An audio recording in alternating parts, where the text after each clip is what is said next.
Good morning, everybody. Good morning. Could I please ask or invite Mr. Brian Finney, Jaco Pretorius, Onno van Dommelen, and Willem van Skalkweg to take a seat on the stage, please. I'll sit here. You can have that. Thank you. I suspect, Judge, I see you looking at me. I suspect they were expecting the chairperson here this morning because there's a platform here in my way. Let's just get rid of the platform. Thank you. Just some housekeeping rules and announcements before we proceed. I am... Oh, thank you. We have a change of venue, so just to give you the important information, the bathrooms are just outside and straight across on the other passage, on the other side. Parking vouchers, if you decide to leave at any stage, the arrangement remains the same. We'll have a desk outside. If you can give us your original voucher that you came in with, we'll swap it for a voucher that will get you out at no cost.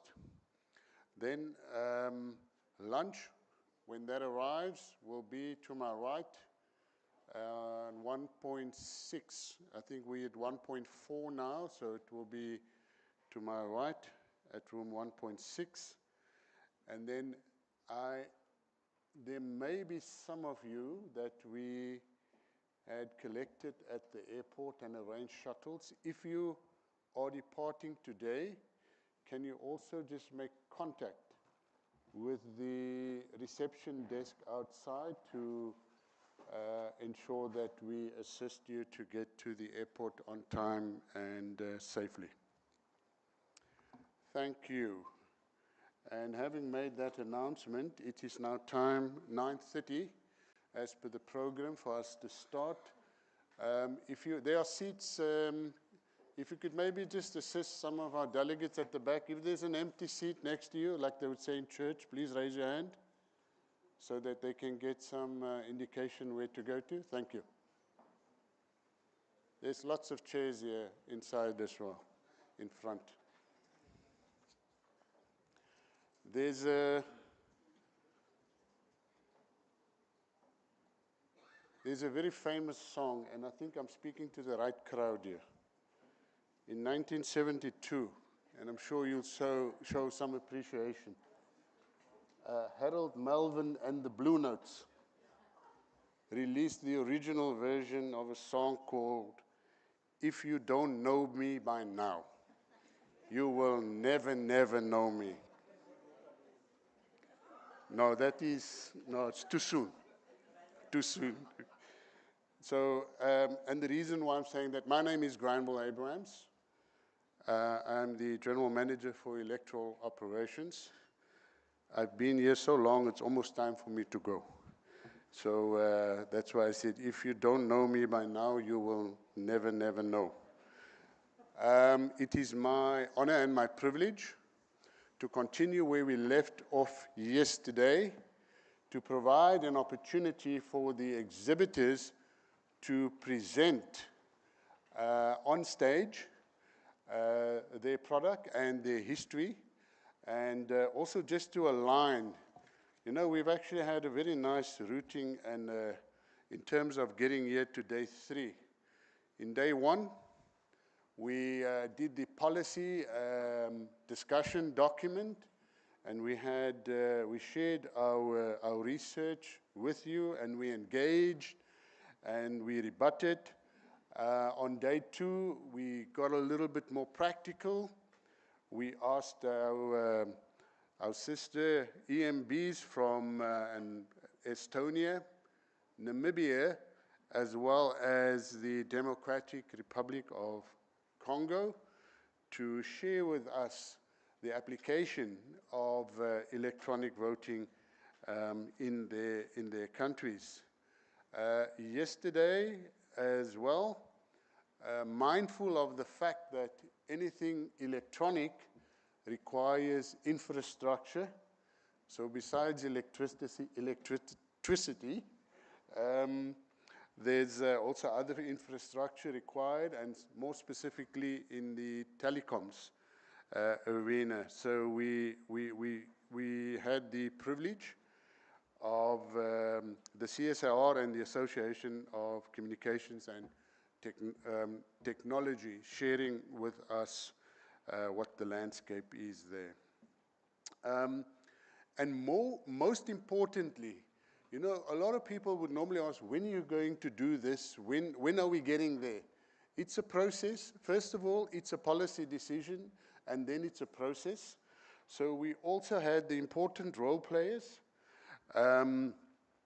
that has a role in the decision making. Most importantly, the parliamentary process. So we heard from the chair, Honourable Mr. Chabane, on the process going forward, as well as, more importantly, the Treasury in terms of how we could possibly fund it and what they'd be looking at in terms of requirements, cost savings, etc. So that led up to yesterday afternoon when we did a walkabout, and we got to touch and feel what translates at the end of the day to electronic voting, something tangible, whether it was a tablet, whether it was a demonstration in terms of how internet voting or i-voting could be working, counting machines, ballot transmission, etc. So I hope that even if you didn't do it yesterday afternoon, that during the course of the preceding 2 days, you had an opportunity to interact. Today, we are continuing in that thread, specifically if you never had an opportunity, but more importantly, for the exhibitors to speak directly to their product. Having individuals or little groups, you don't really have this opportunity to do so extensively, so we're doing that today. And we are also, when we approach this, as I've mentioned yesterday, please be mindful that there isn't a single product, whether it's now hardware, machinery, software that goes with it, or just internet voting, that is currently designed for our South African statutory elections. And the reason why I can say that, because we haven't engaged with anyone. So the use cases, as they would explain to you, is either where they are using it in other countries' elections, or whatever other applications, whether it's SGB elections, or alternatively just what the product can do. So, and it is with that in mind that we should approach it in terms of what technology is possible of delivering. Just to ensure that we are all on the same page, the technology or the whole basket of electronic voting could, and is not limited, include the remote internet voting, where you sit at home and you just go onto a website or an application. That could either be direct, where you cast your ballot and it gets tabulated somewhere. Yesterday we also saw, and this could possibly maybe be a solution to our post office, something that was new to me called ballot transmission. So you sit somewhere remotely, you make your choice, and the ballot prints at the central venue, so you can actually physically go and count ballots instead of trying to figure out you know, the intricacies of how technology works, or not trusting what goes on inside of the system. And then we also had direct recording, where the machine, you could vote and it would tally up, Alternatively, we had some products here as well where the device, which would resemble a touchscreen, you could use that to mark the ballot, print the ballot, and then count it on a different machine. And it also made provision for ballots being marked manually, which could then be counted in the same process. So my brief to the presenters is you have prepared presentations, and I'm sure that you would have said in your presentations a lot about your company. If you have a track record, proven where you have deployed that. But I also want you to tell us, because I'm sure things didn't work 100% all of the time, as I'm sure we are able to tell you as well. So if you had any challenges, please be honest and frank with us and tell us. And specifically, if you had the opportunity to address those challenges, then please do share with us. What we would also want to hear from you is if there were any advantages, you know, in terms of the voting process. How did it improve? I think most importantly, a lot of us associate electronic voting with increased voter turnout. I don't know if you have such evidence for us, but please, if you could expand on that.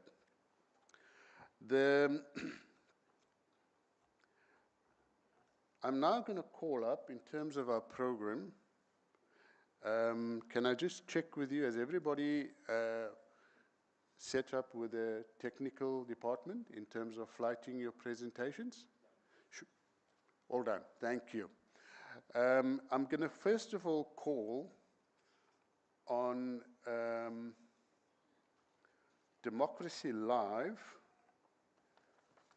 and I'm going to ask Mr. Brian Finney to come to the podium, and unlike the first day or two, Brian, when we introduced all of the academics, I'm sure you want to sell more your product and your company. So please do take the podium and tell us a little bit more about your company, your products, and perhaps even yourself, specifically in terms of, you know, maybe your experience in elections or the technology. Thank you.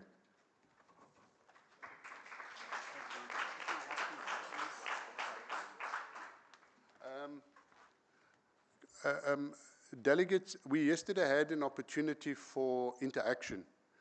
I'm going to ask that if you do have questions, that you may be engaged in a bilateral with the exhibitors, because I'm also mindful of the fact that we have other challenging priorities. We have a lot of delegates here in the House that has some other business to attend to as from 2 o'clock. To deal with the sitting on the budget, and I'm sure a lot of people are interested in that as well. But please do engage, and as I've mentioned, we did have the opportunity over the 2 days to interact. Thank you.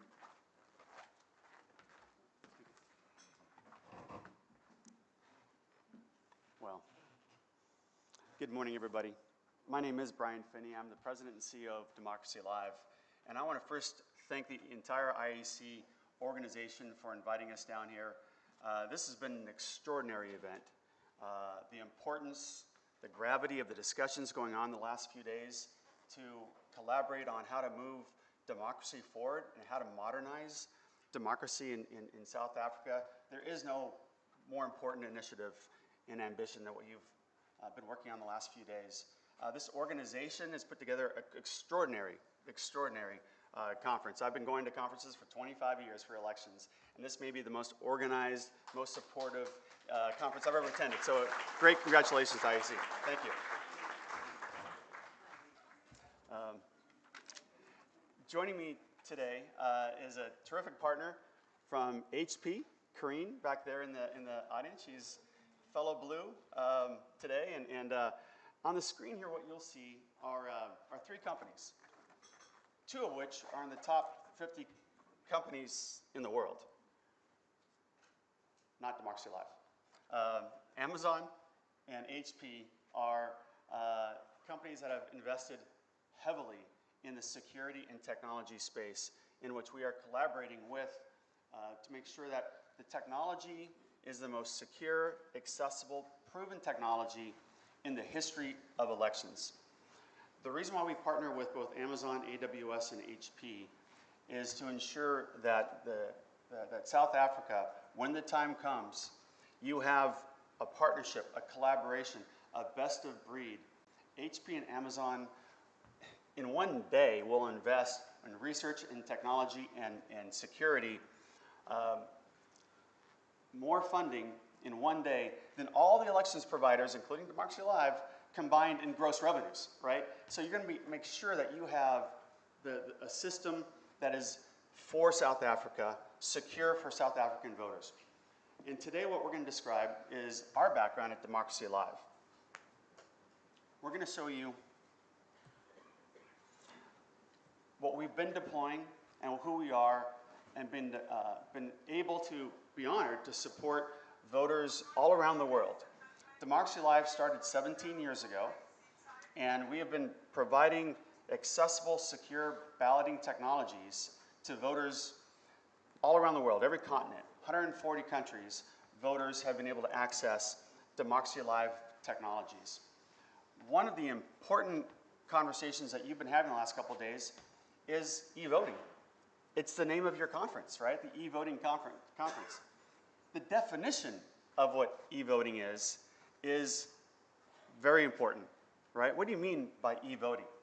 Well, we're going to describe what it means to us at Democracy Live, and what we've been doing, primarily deployed in the United States as of now, but recently we were selected and presented the Accessibility in Voting Award at the United Nations. The technology that we're going to be showing you here briefly is a hybrid system. You have the capability to take advantage of these secure technologies from HP and from AWS to make sure that your voters can get their ballots securely and fully accessibly anywhere they are, on their smart device, on a tablet, back at the polling place. Mr. Abrams described it perfectly, that there are these hybrid systems that you can access from your ballot and then electronically return the ballot transmission, back to the elections office, where there's always paper involved. We believe at Democracy Live that no matter how you get your ballot, electronically, on your smart device, on your phone, on a tablet, or in the polling place, that there should always be a paper ballot that's always the end result, which can always be counted at the end. The important thing is that your voters are able to access their ballot securely, independently, and privately, regardless of disabilities. We were at the United Nations recently, and they were highlighting voters around the world living with disabilities. They're blind, they're paraplegic, they have palsy, they can't hold a pen, they can't see the ballot. There are about 1 billion voters around the world that have a disability. So inclusion as well as security is of preeminent importance when you go through this deliberation. So what we're going to show you here is the ability to get your ballot, mark it securely, transmit it back either electronically or coming to a polling place. But at the end of the process, you'll always have a paper ballot. But I'm going to walk you through here the experience, the actual balloting experience that voters are able to go through when they are accessing their ballot, no matter where they are. Again, on their device or at a polling place. So what will happen is that a voter can get a link, be sent a link on their smartphone, on their tablet, on their device, or come into the polling place and access their ballot. They can review their ballot. Oops. I'm going to go ahead and make sure that we have this turned off briefly. There we go.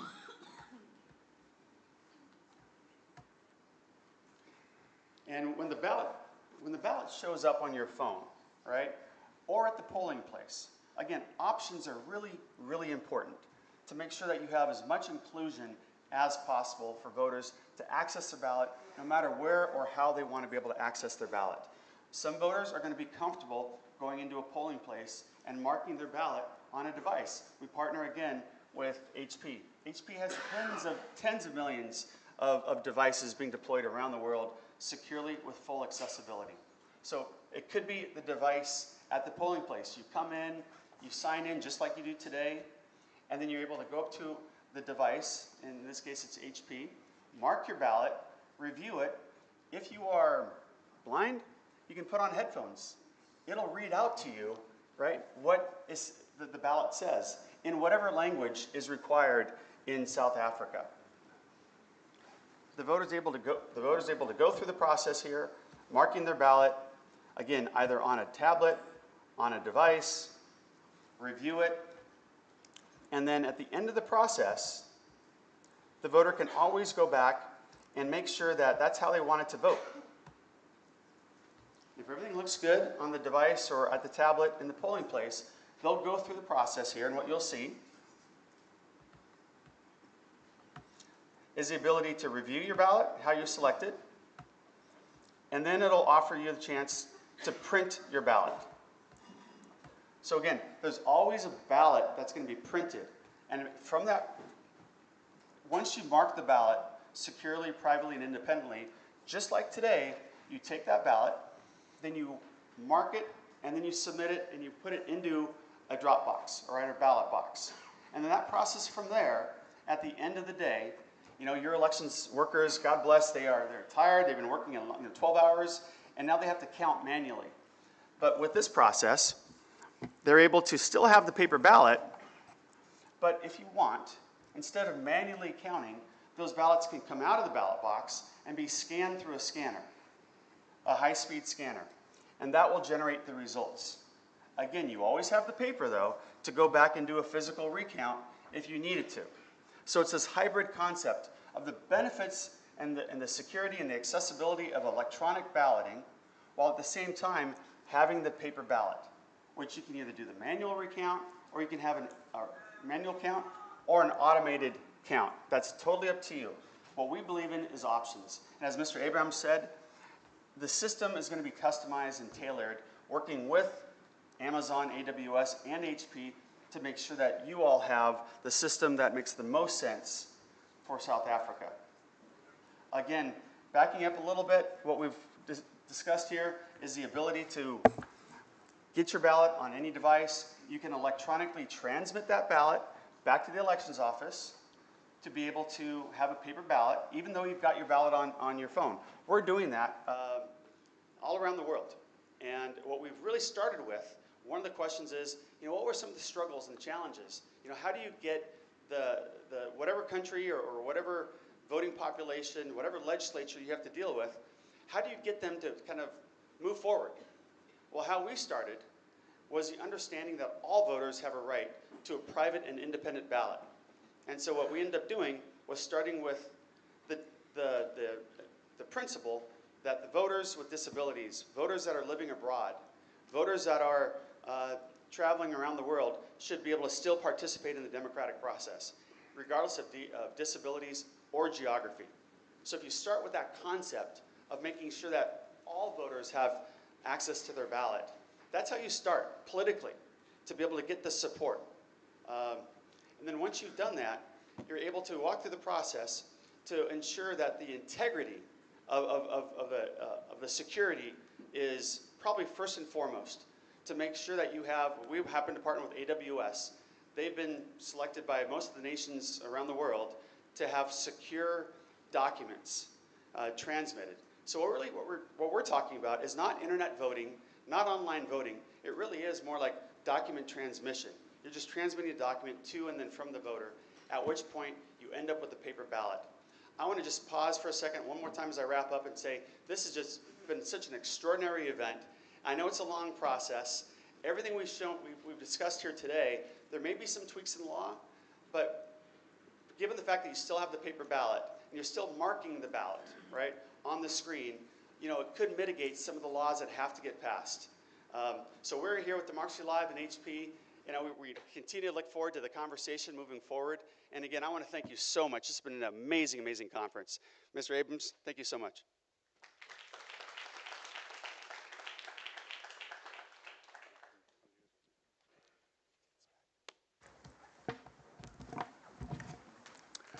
Thank you very much, Brian.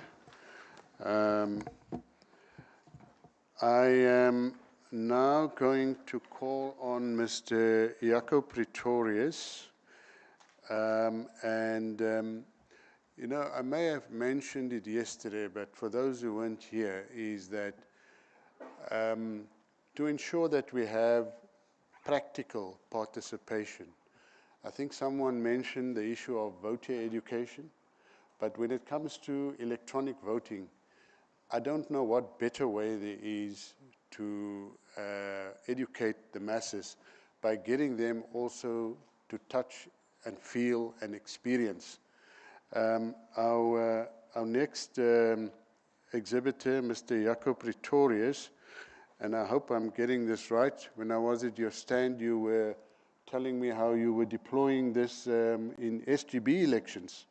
And it's currently being used and approved by the Department of Basic Education. And we know, for example, participation in our education by parents is a bit of a challenge for those of you as kids at school. You've probably been to so many meetings that had to be postponed because you could not co-rate. But they are alive and well, and they're running elections. Internet-based or electronic voting, if you want to call it that, currently in SGBs. So that's a nice way for us to expose, the broader community, and I suppose that would also be part of voter education, other than just to go and write literature on this. So I'm going to call to the podium now Mr. Jaco Pretorius from Voting Crowd.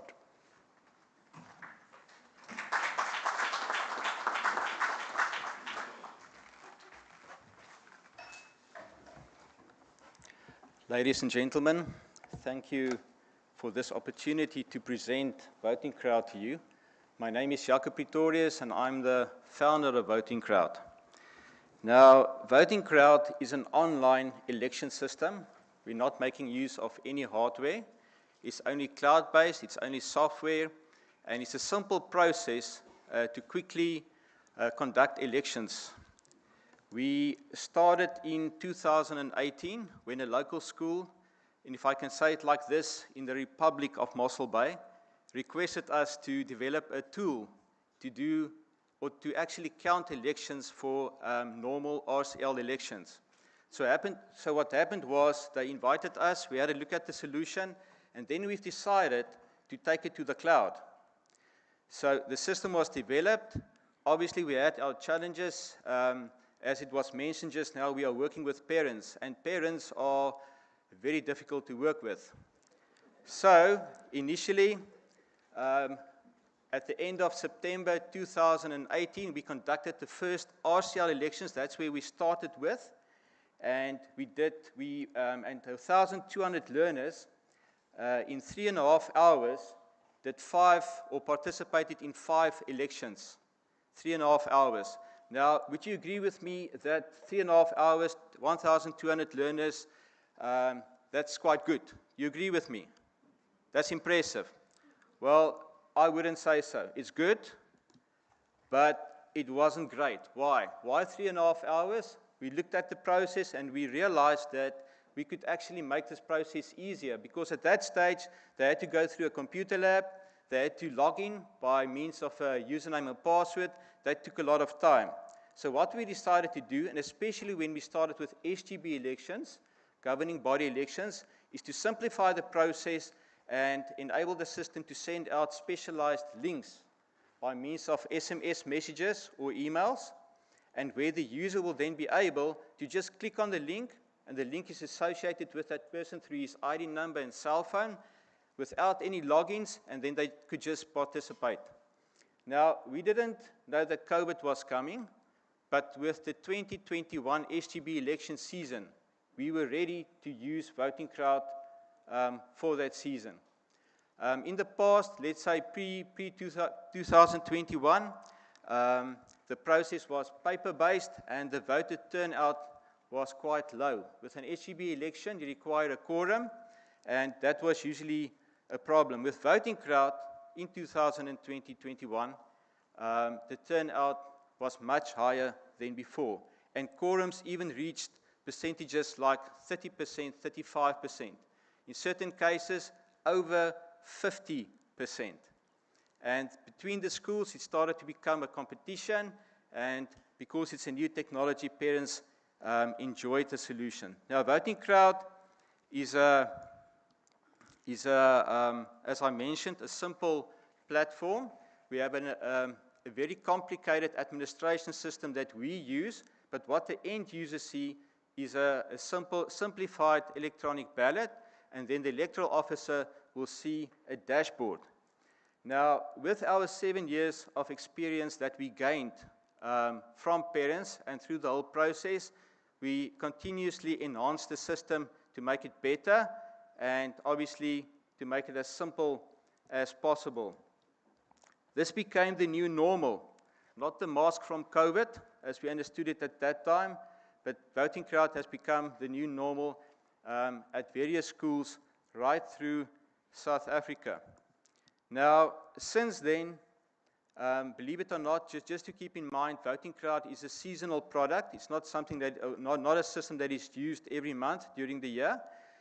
We've conducted plus minus 1,500 elections. We have registered 500,000 voters from the humble beginnings at that school. Since now, we've done 2 SGB seasons already, 2021 and 2024. We've received some accreditations, as it was mentioned, by the Department of Basic Education, as well as other organizations, and many enhancements were made to the system.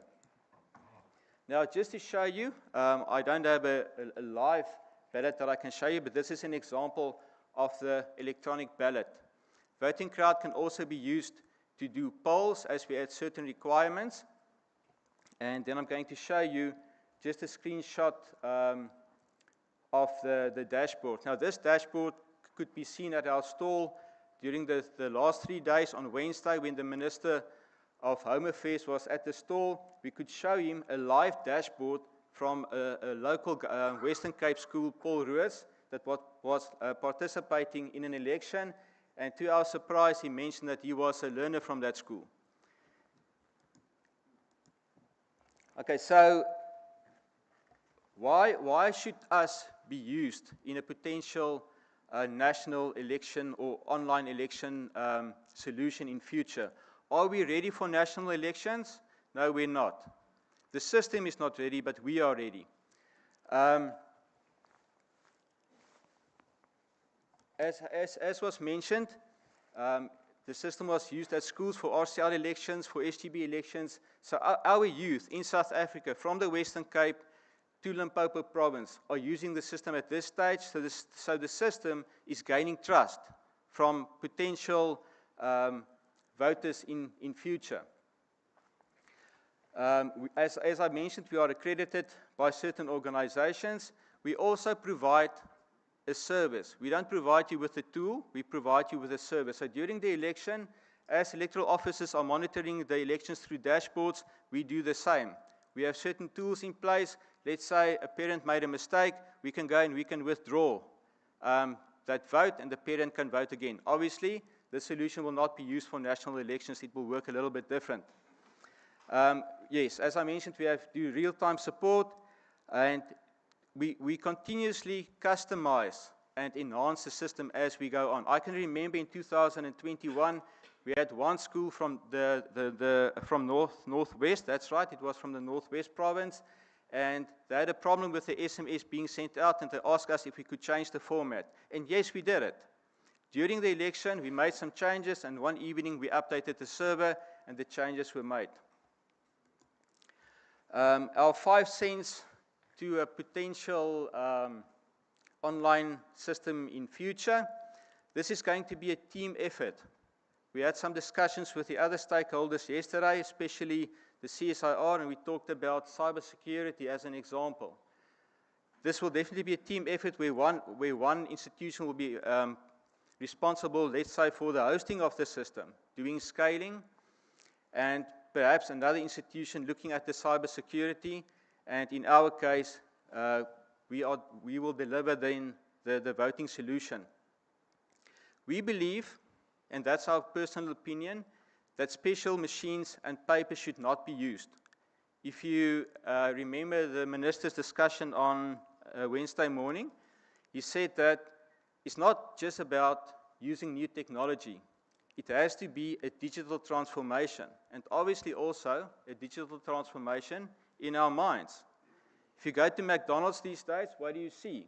You go into McDonald's and you order your food from a huge tablet screen. If that tablet screen can have a camera, a fingerprint reader, then you can vote from that specific location. And yeah, so we feel the elimination of paper and unnecessary hardware should be considered. Obviously, we know that voting crowd has some shortcomings. We saw blind people at the conference, and we realized that we could implement voice recognition into our system, perhaps voice to talk to the people. We should make provision for physical impaired South Africans. What about public dashboards? During an election, a national election, South Africans should be able to log into a website, maybe download an app, and they should see the results in real time. Voting stations. We had this problem in the past that certain parents in remote areas or without internet could not vote. So what we did is to have a hybrid system, not by means of paper, but by providing voting stations at schools, so that those parents could bring their unique key, not with their cell phones, but rather vote at schools at that stage. Now, to conclude my presentation to you, I have one request to the President of South Africa on a lighter note. Dear Mr. President, should we do electronic voting in future, and should we use a system like voting crowd, obviously the time to do the election will be much less than in the past. But please, Mr. President, can we have our public holiday? Thank you so much.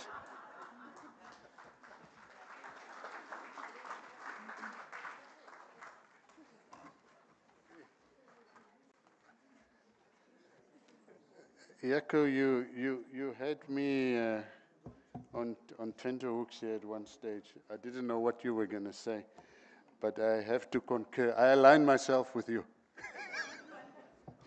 Thank you very much.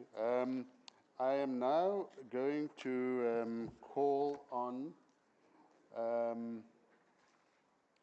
Mr. Onno van Dommelen, who is from Comitia in partnership with Renform, to take us through his product offering. Onno?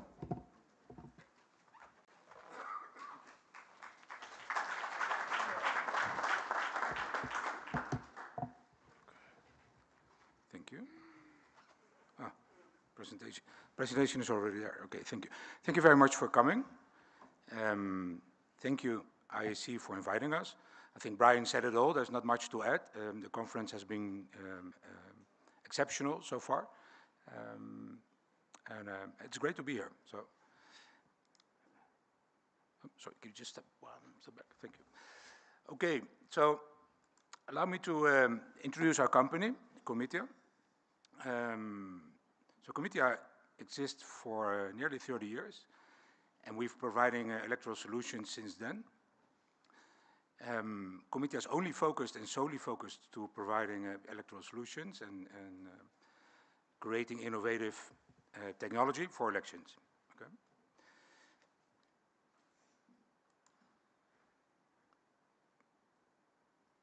Oh, sorry. Yeah, okay. So we have a large solution portfolio. I'll look to that side, I can see it better. Sorry for that. So we have a large solution portfolio. First of all, we have our electronic ballot solution. This is what we showcased yesterday at the stand. So I don't know if you had the opportunity to see it. If not, I will explain the solution a little bit with further detail today. It's a solution that complements the traditional paper-based ballot process with technology. Next, we have a solution which we call notebooks, and notebooks is like a poll book that allows you to manage the process in a polling station. It provides real-time graphics about the progress of the polling station, turnout information and so forth, and this can be local in a polling station, or if you would connect it to a central server, you could see the status of all polling stations in a country, and you could see exactly what is going on. We have Turing. Turing is a solution which is powered by AI, and that scans can scan the tally sheets, interprets what's being written on the tally sheets, and then correct that, interpret that, and provide fast results on the night of the election. InVote. InVote was the product that we acquired from Saito, and Saito was the worldwide leader in internet voting. With the acquisition, we got InVote. So now Comitia also provides internet voting. We have election night reporting, a solution that on real time on the night of the election shows you the progress of the election, and it shows you how the counts are going throughout the country. We have elections operations, which is a solution that gives you an overview of the election, that shows you what's going on, where your logistics is, where specific material has been sent, if it has been arrived, if it have not been arrived, what is the status of your polling stations, are there any issues, challenges. So it gives you really this immediate information, allowing you to follow up on any incident that may happen and be ahead of potential challenges instead of having to follow up afterwards. And finally, we have a product that allows us to train poll workers and election staff so that they are prepared for their duties on the day of the election. Oh. Okay. So we've been working in over 30 countries. I would just want to highlight a few examples of experiences that we have. So I think one of the larger elections that we do is, for example, for the European Parliament.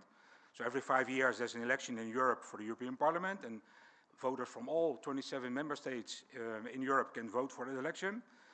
And the European Parliament have used uses our technology in the last three elections to consolidate the results from all those 27 member states until the final results, and then these are presented real time on the website of the European Parliament. Okay?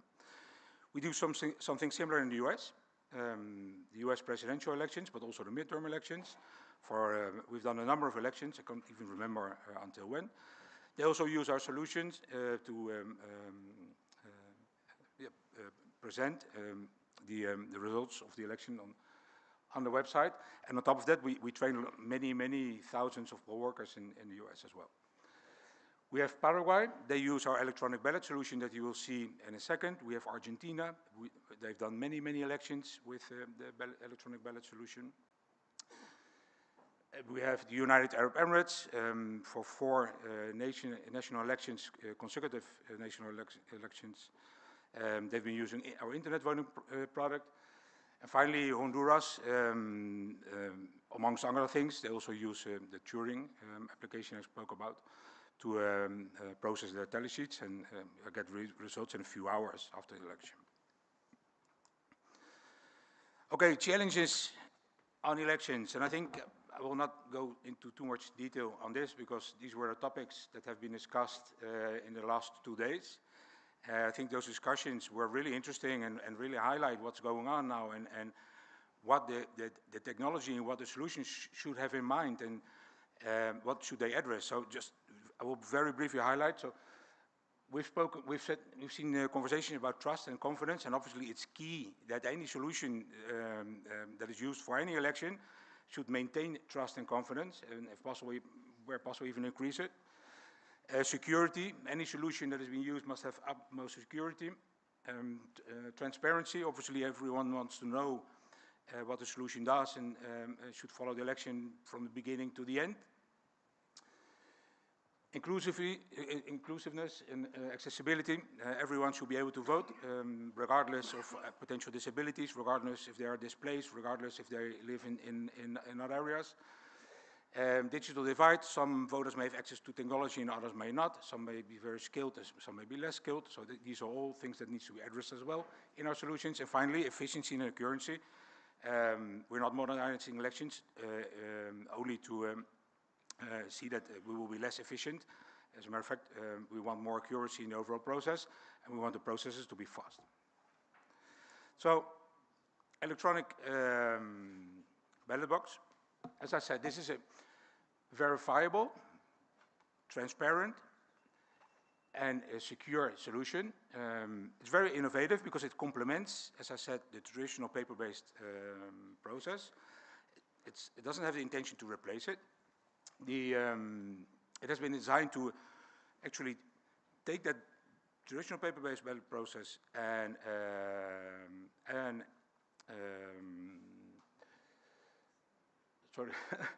and technology and combine the both of best worlds. Okay. Now, by doing that, what we can do, we can provide voters with the ability to select and mark their ballots online. Online on the device, print them, and those ballots, can be verified because they have the written choices of the voter on the ballot itself. Those ballots also have an RFID chip embedded, and the choices from the voter are recorded in the RFID chip as well.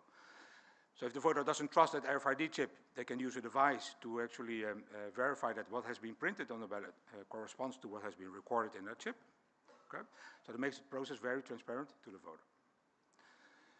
Further, this solution allows political parties and observers to fully witness the full election process. Paper is leading, so everything is based on paper with this solution.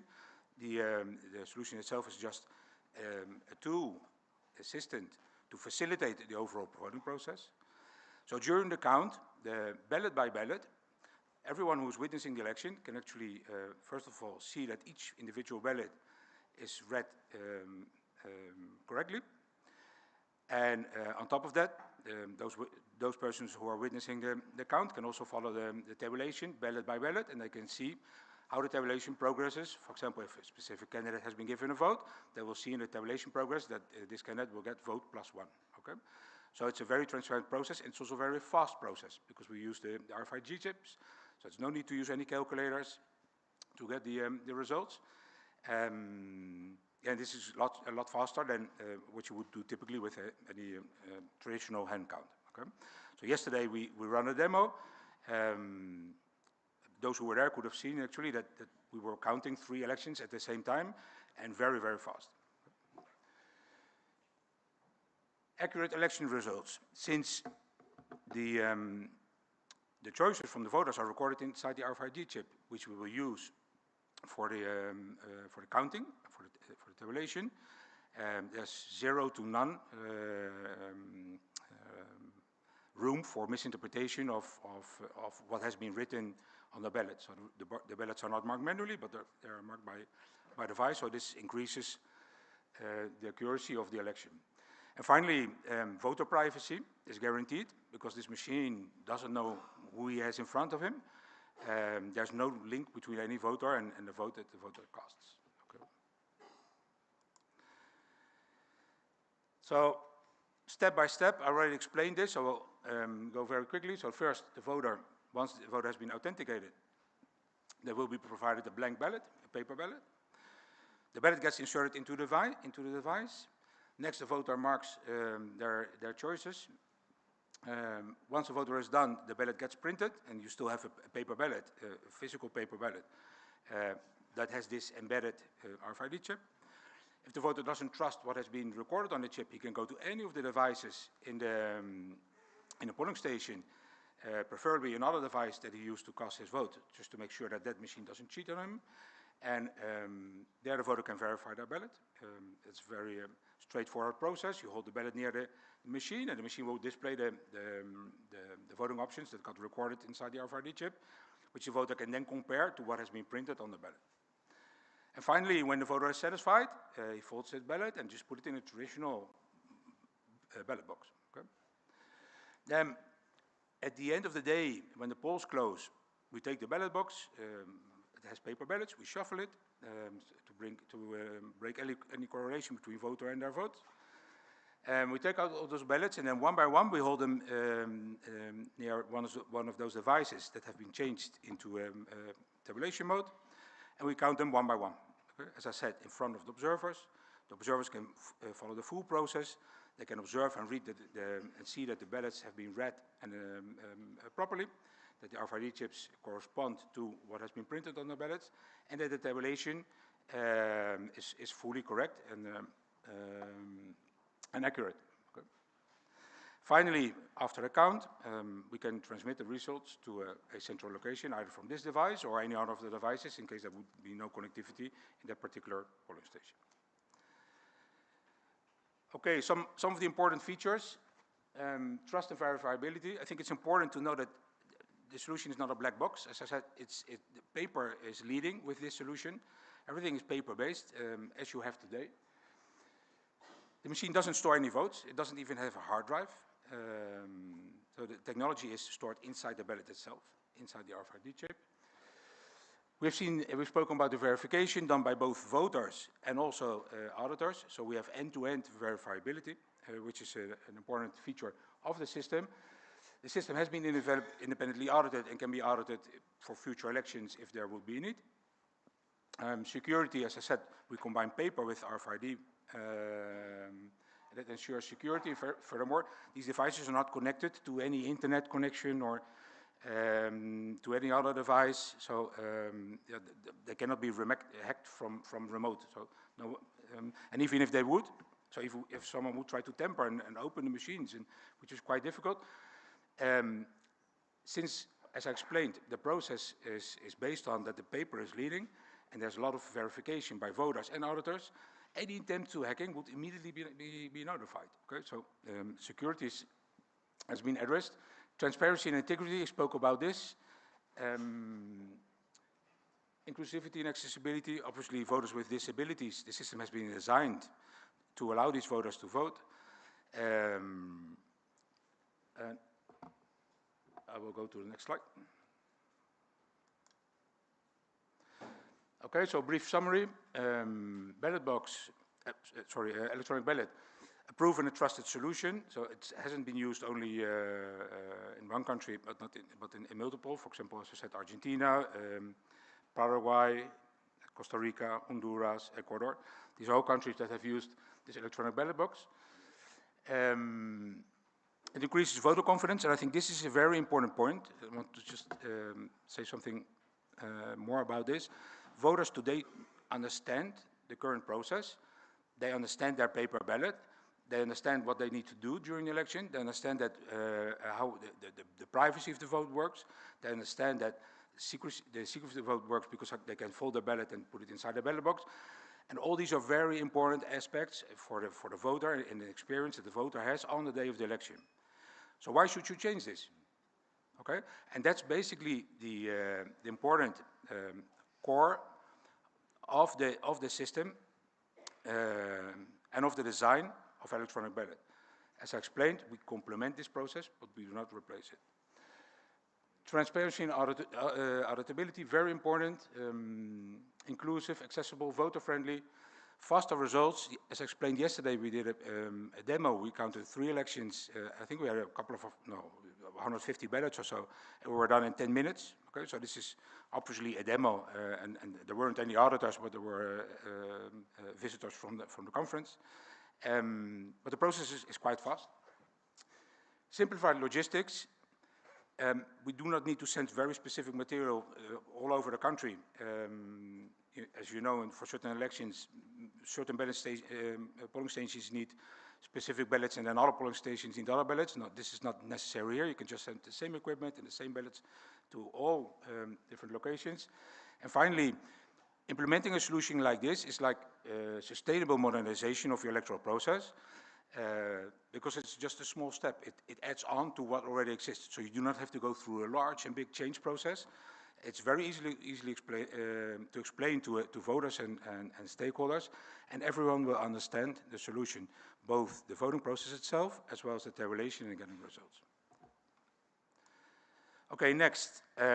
Thank you for your attention.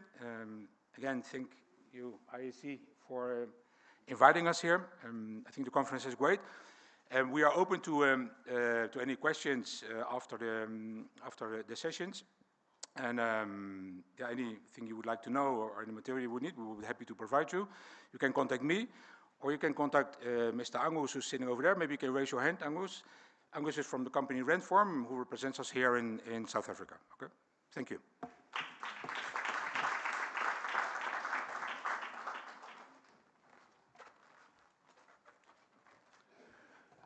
Thank you, Onno. We will summarize at the end of all the presentations, but for now, I'm going to call on Willem van Skalkwyk, representing Topan. Willem?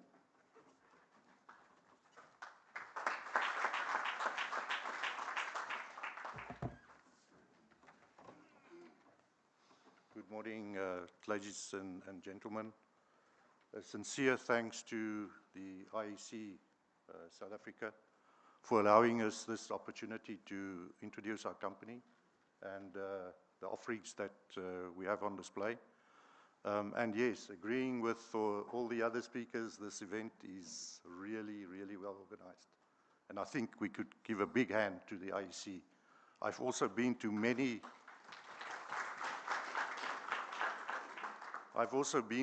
international conferences, and I'm proud as a South African to see that this is what we can do. I just want to start up my machine to also follow from here.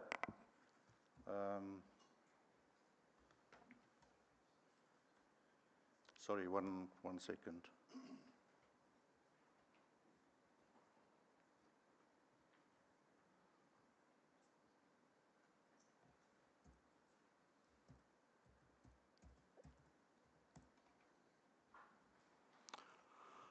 Okay, so can we go to the next slide, please? Oh, I can also control it from here, sorry. Let me just skip this one. Okay, so we are Topan Security.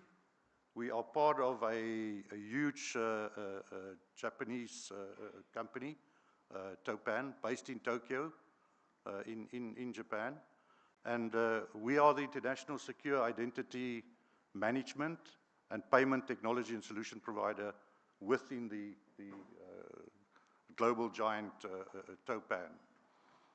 Topan is backed by the Japanese government, so we are working closely with embassies.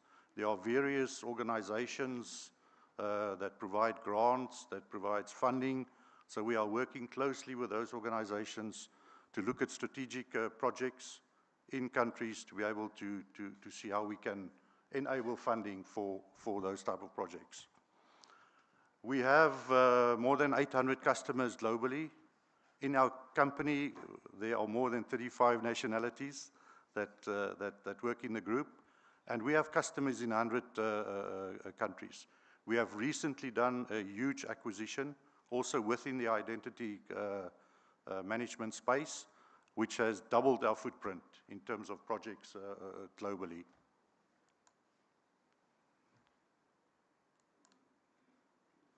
Where is this controlled from? Yeah. Where is this? Oh, we've gone past a few. Sorry.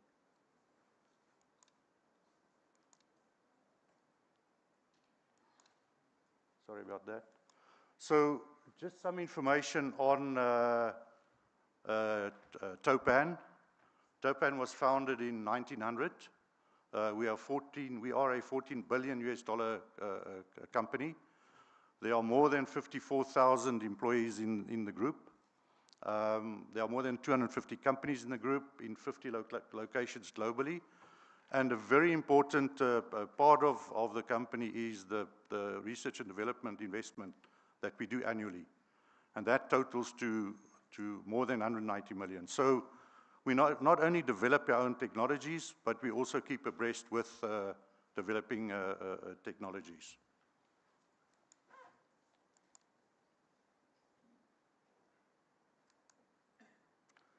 I don't want to bore you with other topics that's not pertinent to why we are here today and why this last couple of days has been so important for digital transformation, because that's what we are talking about. If we start looking at electronic voting, online voting, internet voting systems. So we have quite a few solution sets that we provide in the identification space, like national IDs, passports, in the transport information space, driving license system solutions, motor vehicle registration, election management I will get to. We also provide border management systems, and then digital government and ID solutions. So e-government services is a huge priority in the company.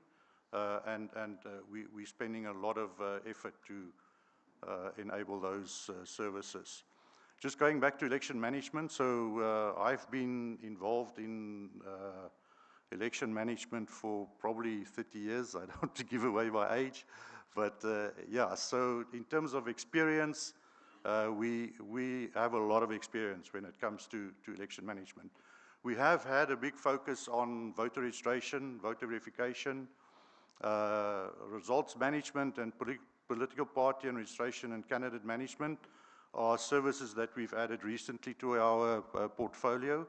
And then not lastly, electronic voting has now also become part of our portfolio. We are working closely with a Colombian partner that produces the EMVs. And they have done various proof of concepts in Colombia themselves, and it has been received quite well. Obviously, we know all the challenges that are evolving around that, but for us, we do work very closely with election commissions. We look at the challenges, we analyze it, and then we build or customize to be able to mitigate those challenges as far as possible. Just in terms of our international footprint, so we are truly global. If you look from Japan to the east, to Colombia, Jamaica, the USA on the west side, we have offices in all of those countries, and this is just Topan Security.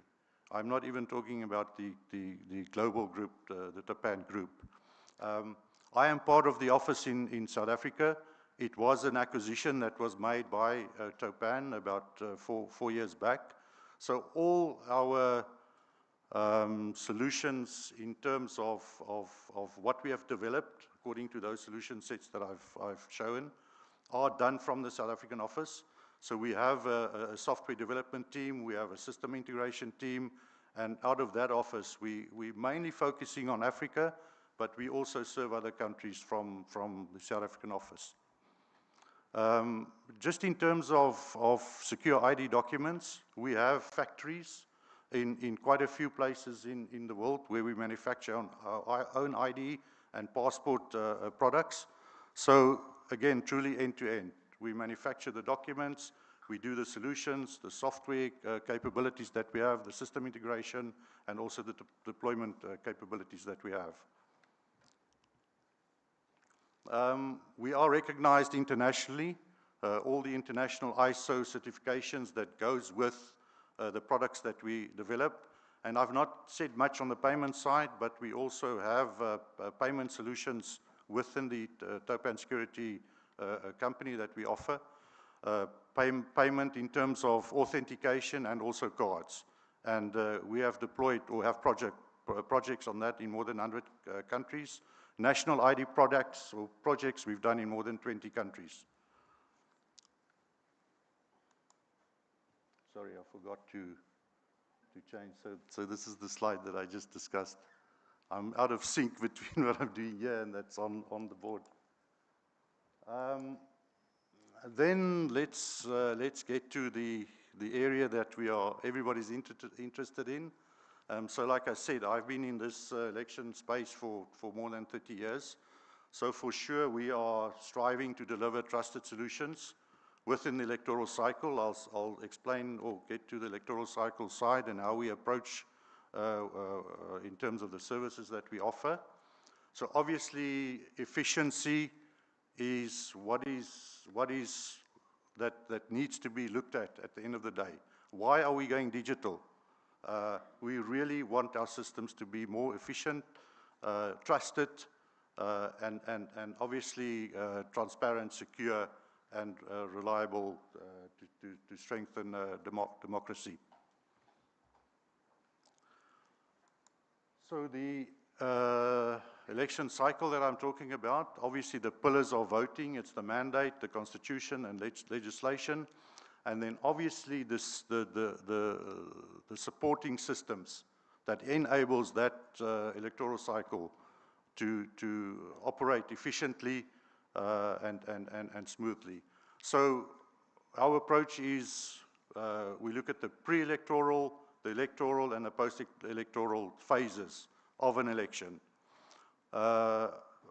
Pre-electoral, obviously it's all the election preparation that is done for an election. Electoral is the day of voting, when you vote, you cast your vote to elect representatives or president of a country. And then post-electoral, where the votes are tabulated and verified and then displayed. Just in terms of the services that we offer within the electoral cycle, I'm not going to go through every one, but you can see pre-electoral, there's a lot of services and a lot of preparation that goes into it, and services that we offer. Obviously, like I said, biometric voter registration, voter verification, we provide fingerprint, facial, iris, verification, recognition systems that are very important in identifying voters when it comes to registering voters, the candidate management, political party management, and we have a management suite that basically manages this full cycle in terms of setting timelines, what needs to happen when. For instance, if you are doing voter registration, it will start on a specific day, end on a specific day. So our system is programmed to only allow those events to happen inside those timelines. Again, on the e-voting, it is in the electoral phase, and I will spend a bit of time on what we're offering. We did have it on display the last couple of days, and thank you for your interest. You know, like I said, we are definitely open to work very closely with the election commissions and customize and build a system that works for your countries.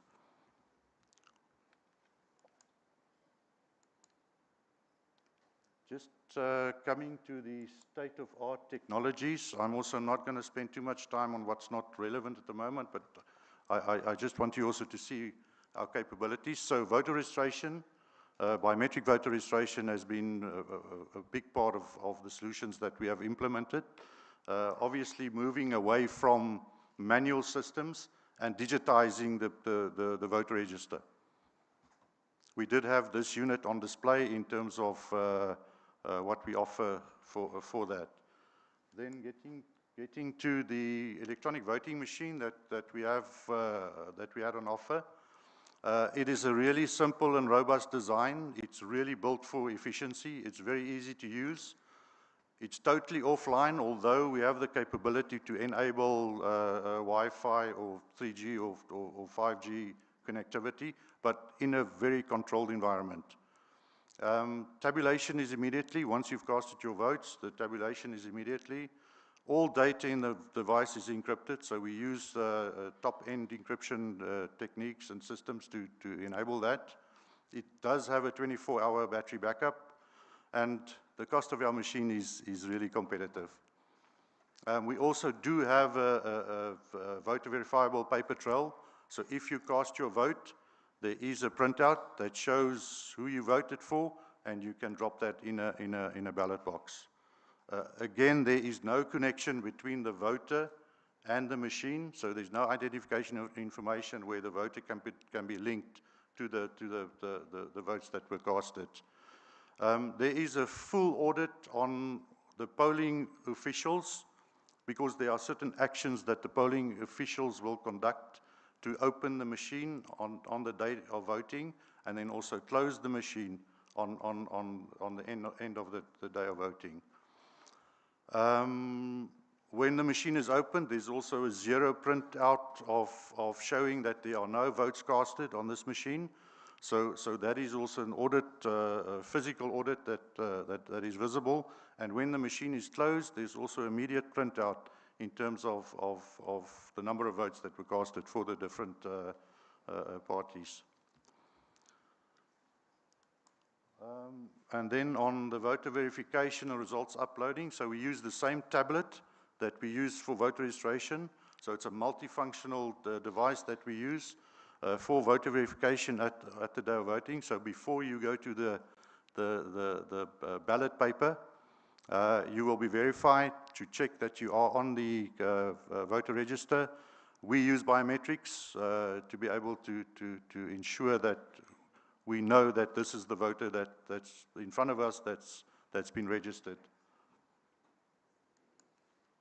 We also have a mobile app. We have implemented this for Lesotho to register voters. So on your mobile phone, we scan your ID card, we extract the information from the ID card, and that is then uploaded to the Election Commission backend to register a voter. So yes, we do have at the registration point physical machines to register voters, but we also have online and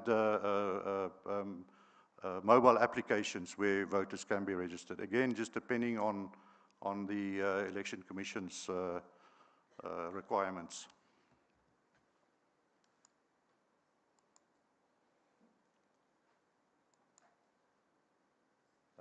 Just some project references. So as I said, we are working very closely now with a Colombian partner. We've actually set up a joint venture with them. They have been doing the elections in Colombia for 30 years. They are conducting proof of concepts with the EVMs that they provide. In the 30 years, you can see how big this has become for what they are doing.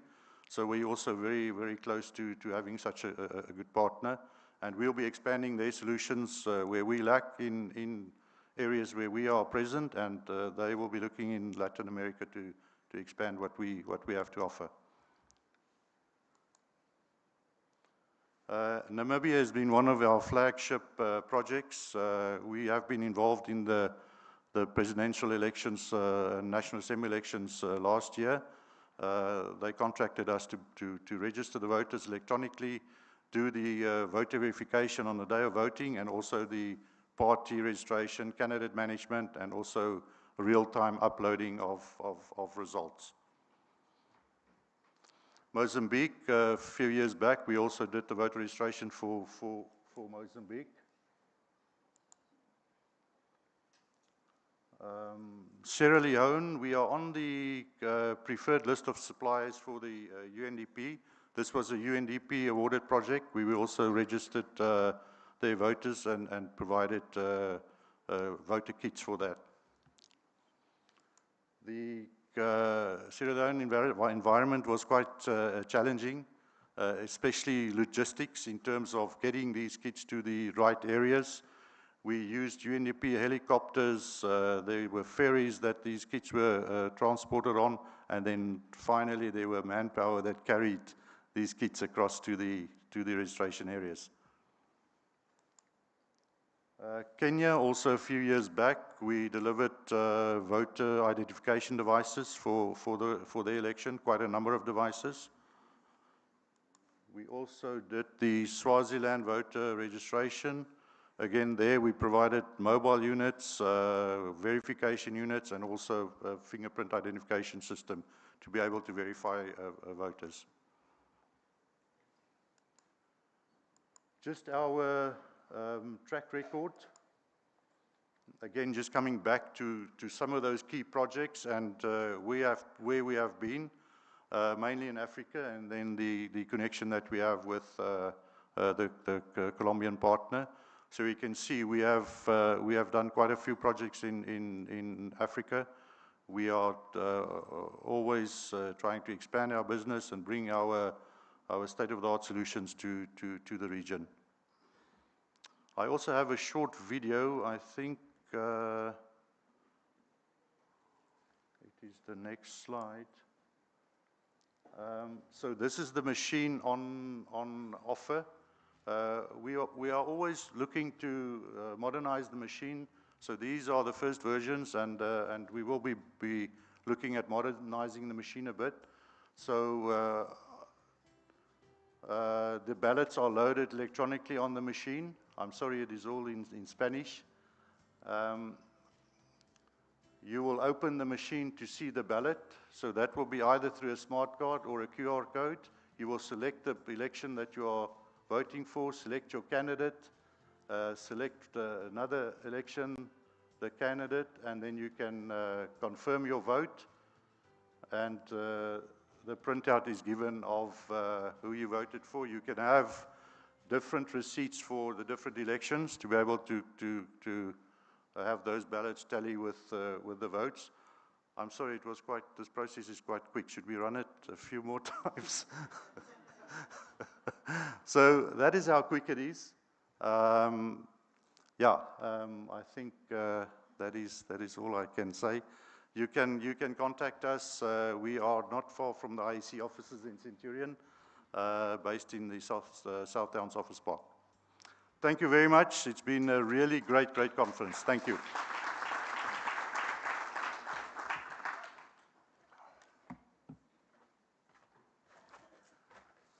Thank you to the exhibitors, Jaco, Willem, Onno, and Brian.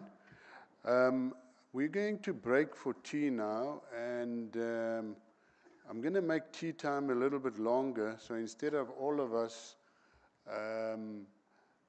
sitting here and questions being fielded, and as I've mentioned, we have the challenge of time, that the reason for the extended tea break is that if you want to interact with the exhibitors, if you have not had the opportunity as yet, or if you have pressing questions, that we do that on a bilateral. So please feel free to accost them. Thank you. We'll be back at 11:15 to reconvene. Tea is served outside.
ek dit toe gekry het, dankie. Wie?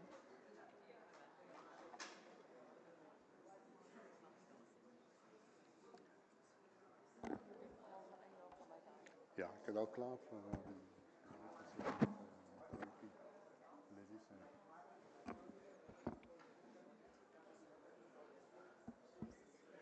Could I please invite to, or have on the podium, the following people? Mr. Jeb Cameron. Jeb, is it going to be you or Willie? You? Yep. Shivek Singh.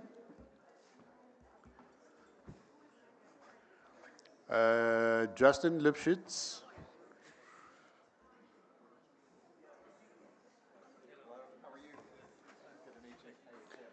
And Mr. Martin Baas.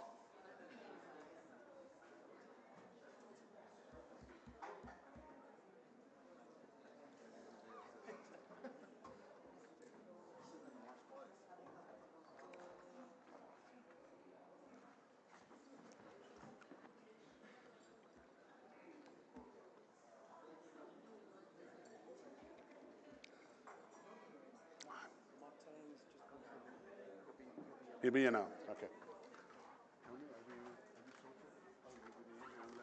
Yeah, I'm just going to take it out there for my notes.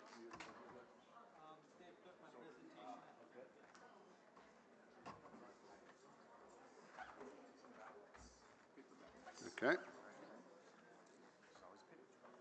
I have to go catch a flight. Oh, It's a really thanks pleasure. a lot for coming in. Let's stay in touch. Please. Sure.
Jeb, you're going to be up first, and Shivek, and Justin, and then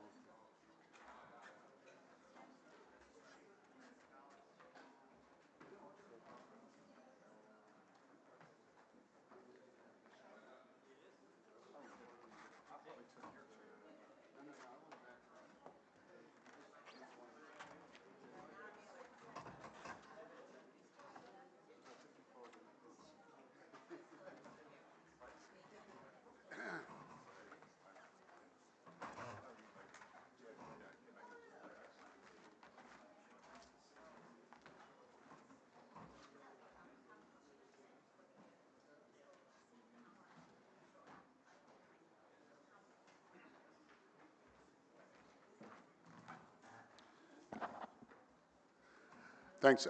Let's start, folks. It appears that, judging from the buzz outside, that the discourse is alive and well. Everybody's talking electronic voting and democracy. So we seem to have achieved our goal, and my sincere hope that this continues. And it looks like a lot of people don't want to come in because the discussions are so interesting. So please do make your way inside. We are now going to continue, before summarizing, with the other four exhibitors. And I'm going to call upon, firstly, Mr. Jeb Cameron, who represents Elections Systems Software. And I believe that the acronym ESS would be applicable. Now, ESS, Elsaby, it's not yours. We have a system managing electoral staff. We call it the electoral staff system, so it's also ESS. So it's electoral staff, election systems and software. Mr. Jeb Cameron.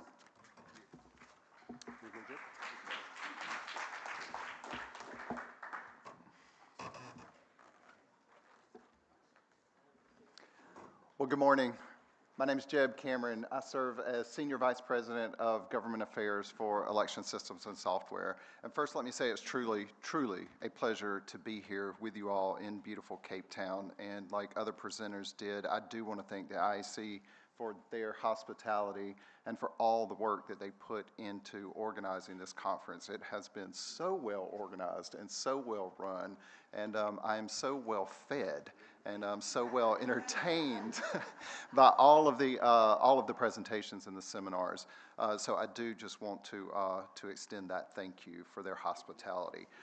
It truly is an honor for us to be here and to be here with you and to meet all of you, to talk with you, to learn more about how you administer elections and you serve the voters here in South Africa.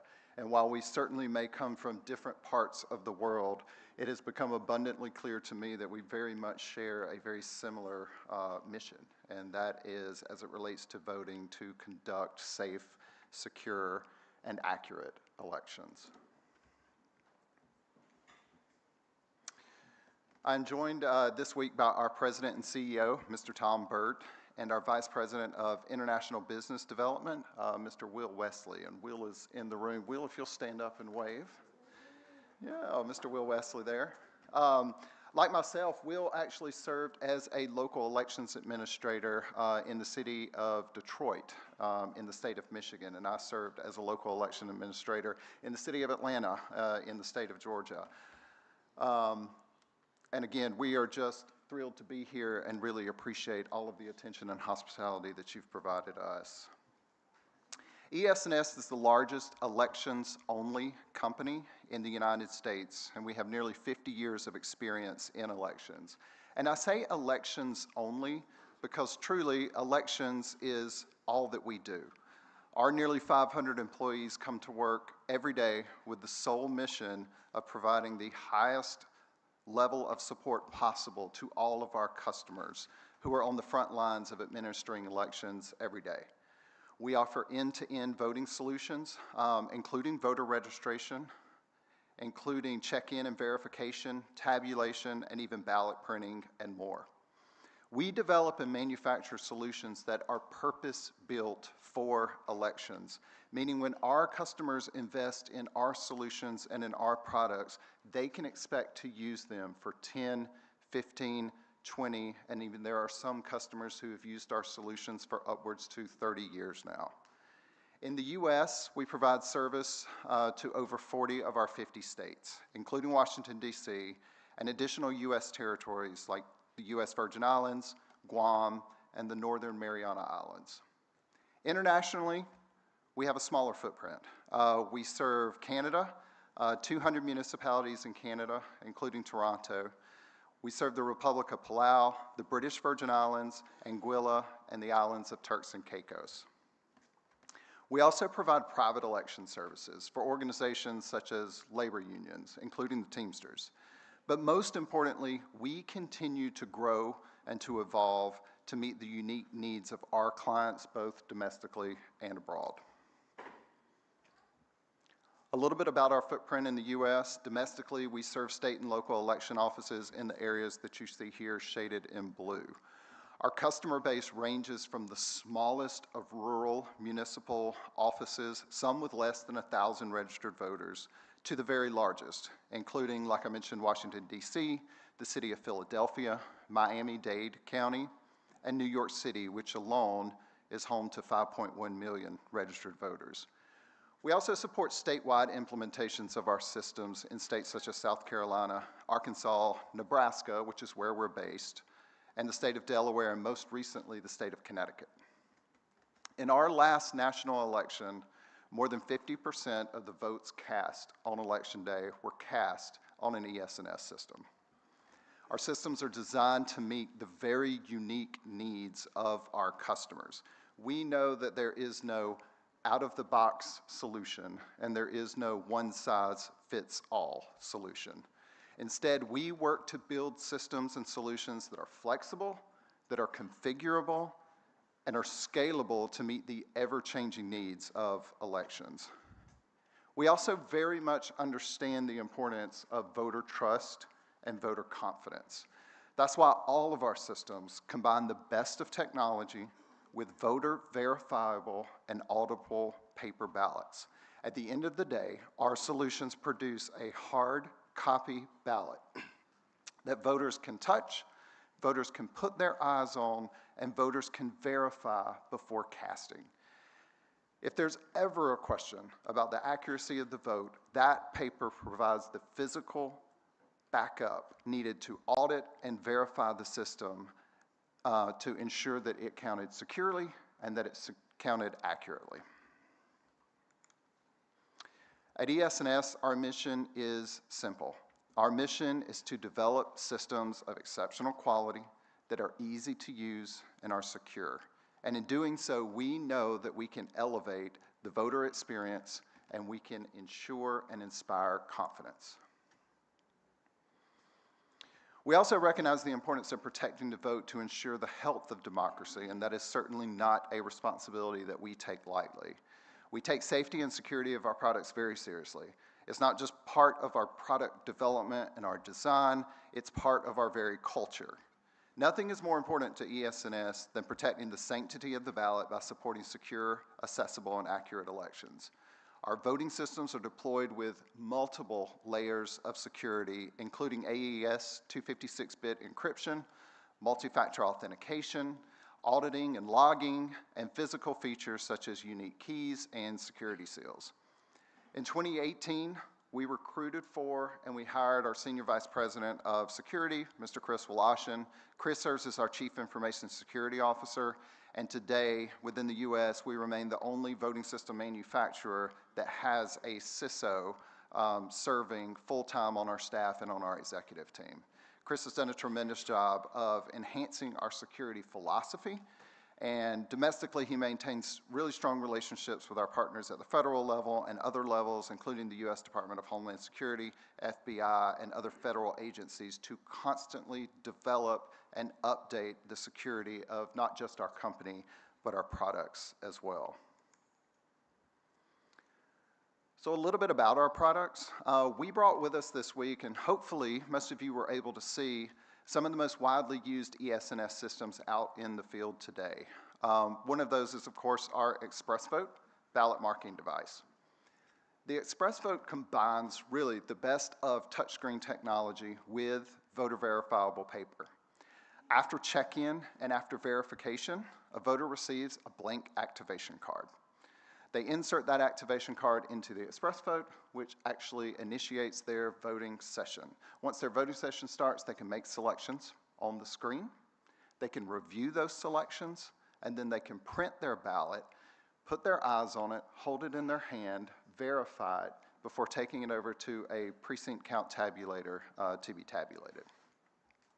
We call the ExpressVote a universal voting system, and we call it that because it truly is designed to meet the needs of all voters, including those voters with disabilities.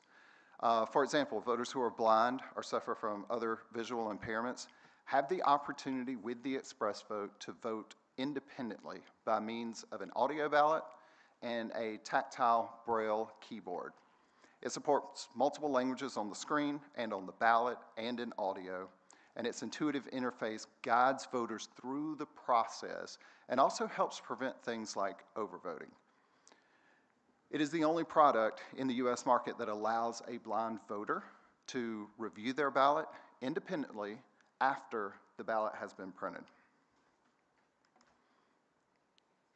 The DS300 is our premier polling place scanner that makes casting a ballot easy for everyone. It is the fastest precinct tabulator on the market today, up to 5 times faster than others, and is compliant and certified to the standards set forth by the U.S. Election Assistance Commission. As it scans, it takes a digital image, front and back, of every ballot simultaneously, leaving you both a physical copy of the ballot and a digital copy of the ballot. Its patented technology ensures that even the most difficult to read marks on a hand-marked ballot, for example, are tabulated, protecting voter intent and ensuring the accuracy of the ballot. It supports multiple languages on the screen and on the ballot, and its intuitive interface guides voters through for an ease of use and alerts them to exceptions, such as overvotes, so that they will prevent the ballot from being counted.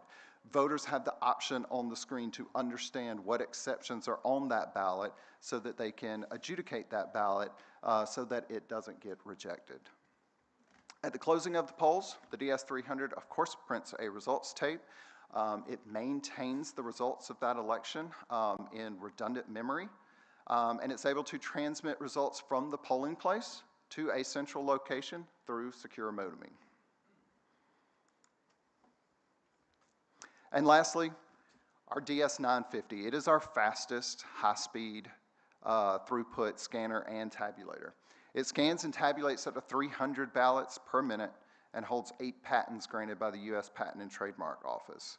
It is designed to tabulate ballots marked by hand or by ballot marking device, just like the DS300.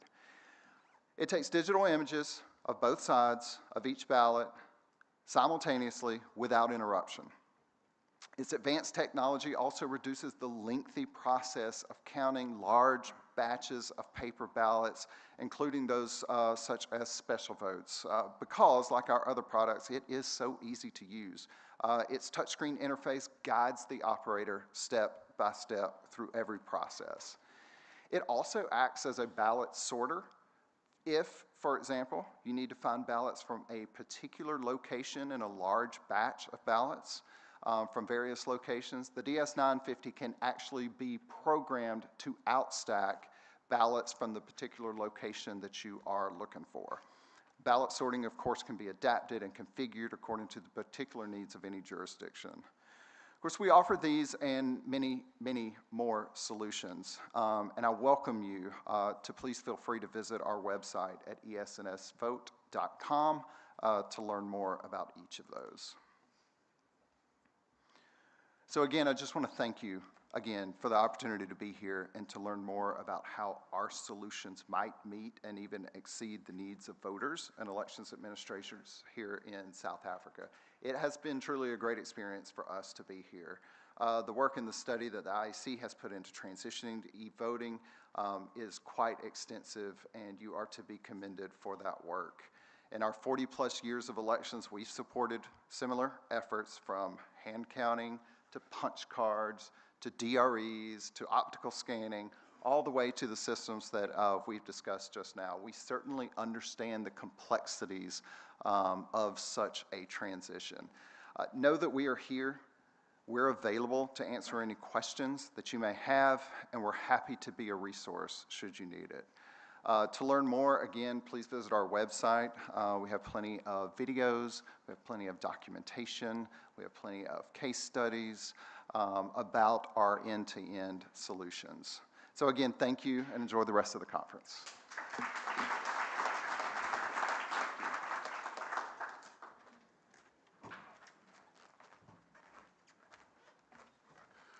Thank you so much, Mr. Jeb Cameron. I now call on Shivek Singh, who represents Wolfotech.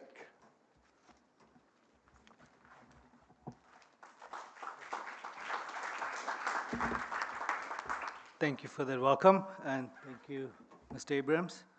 I would like to take the opportunity to thank the IEC for having us at this conference. We really are having the time of our lives, and I hope you enjoy our presentation. Okay, so the company Wolfotech Evolutions is a division of our bigger company, Wolfotech Holdings. We are a proudly South African company, started in 2000 and, yeah, so many years ago. Started in 2003, and by myself, I am the founder of the company, fresh out of university. I am proud to say that in 1998, I was one of the first 20 students in the country to receive the Nelson Mandela bursary, and that was due to merit in computer systems. So what we do as a company is that we get called in when no systems exist, and we are called in to create these systems, which are often customized to those companies. So we have been attending to the private sector since our inception. The industries that we focus on ICT, education, medical, and many, many more. So let me get to my next slide.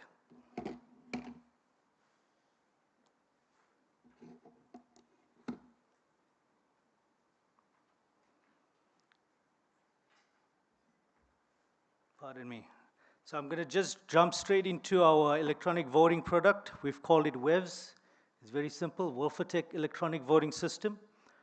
It was developed in 2019 by our software division, and it was initially developed to run on dedicated touchscreen computers, which would have been used in a physical voting machine or a voting booth setting.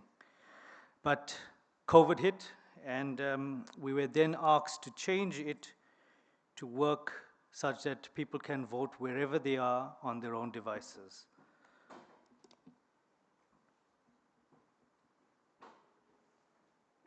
So I'm going to speak on its accessibility features. It has been created to be the most easiest to use online voting system.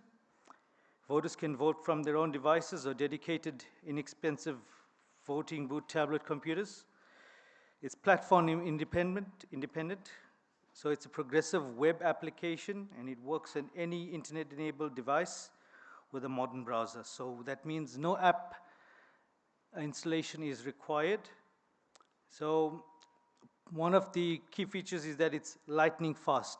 And how it becomes lightning fast, it has an ultra-low data footprint. So it works perfectly on rural 2G networks. So this product has been developed initially for the use in universities.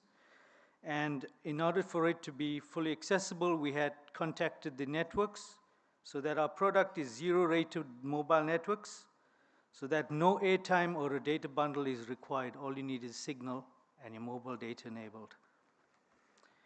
So we are scalable up to 250 million simultaneous users with zero load issues. Why we say that is we have other products that we have released to the fintech industry, some of which I cannot disclose because of NDAs, but it's being used in international products where cryptographic transactions do occur, and the user load is already 250 million. So I'm going to touch on the security features of our product. We have multiple layers of security. We have hardware firewalls, software firewalls, touching on the network layer. We have web application firewalls. We have intrusion detection, denial of service prevention, intrusion countermeasures. So we don't just detect an intrusion, we nip it in the bud.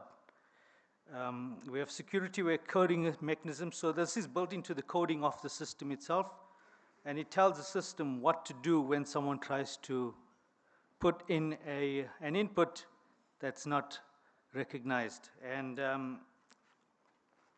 so the coding mechanisms are, if any coders are in this room, they would see prepared statements, and input sanitization is one of the coding mechanisms we use to prevent any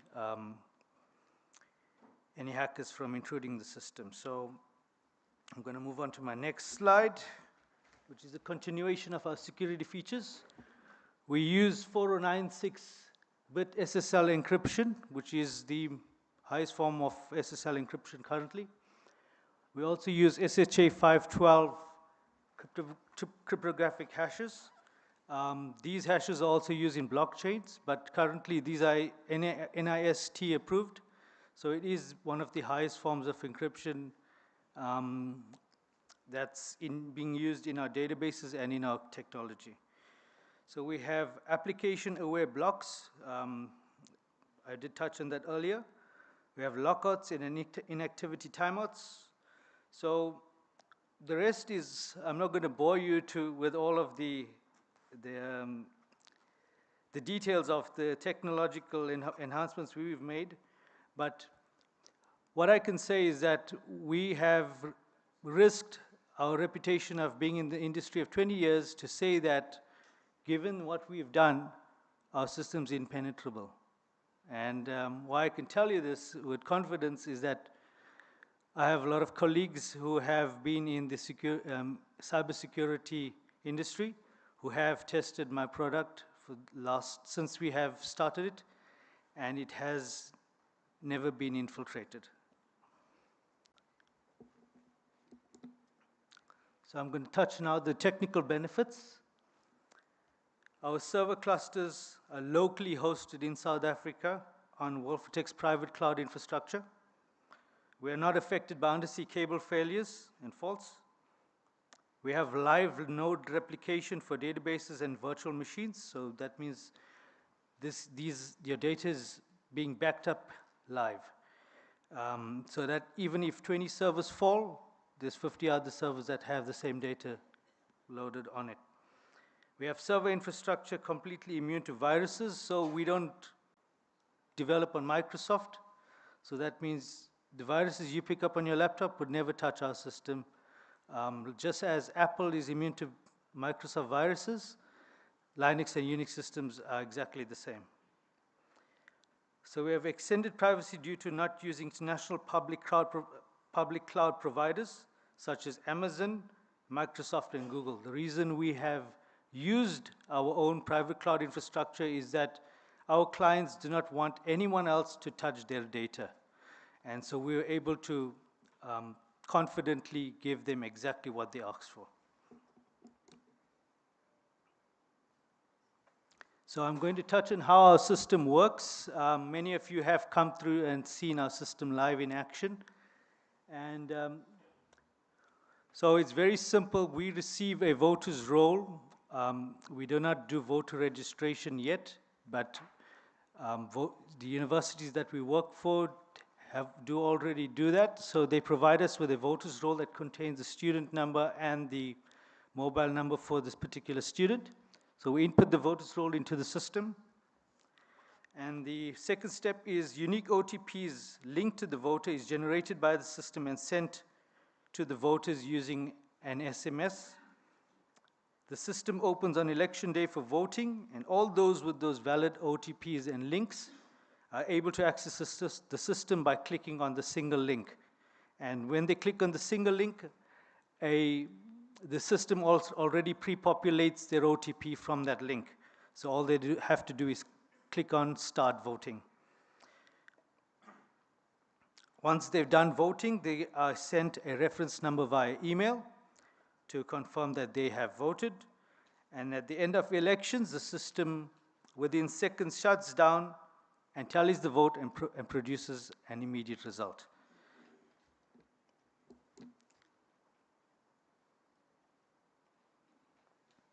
So elections management, I want to speak to you about our experience that we've had in the last 5 years, since 2019, to provide electronic elections to universities. Much of the challenges and the issues that have been discussed in the last 2 days, we had already started to work on them 5 years ago. So since 2019, the elections administration and management have been done at 3 universities. The 3 universities that we had started off with was UniZulu, the University of Zululand, which is made up of 2 campuses, the KwaDlangezwa campus in the rural setting, as well as the Richards Bay campus.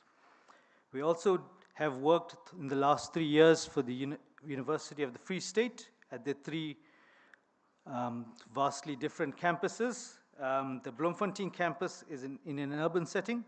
The Kwakwa campus is set in the mountains, a purely rural set campus.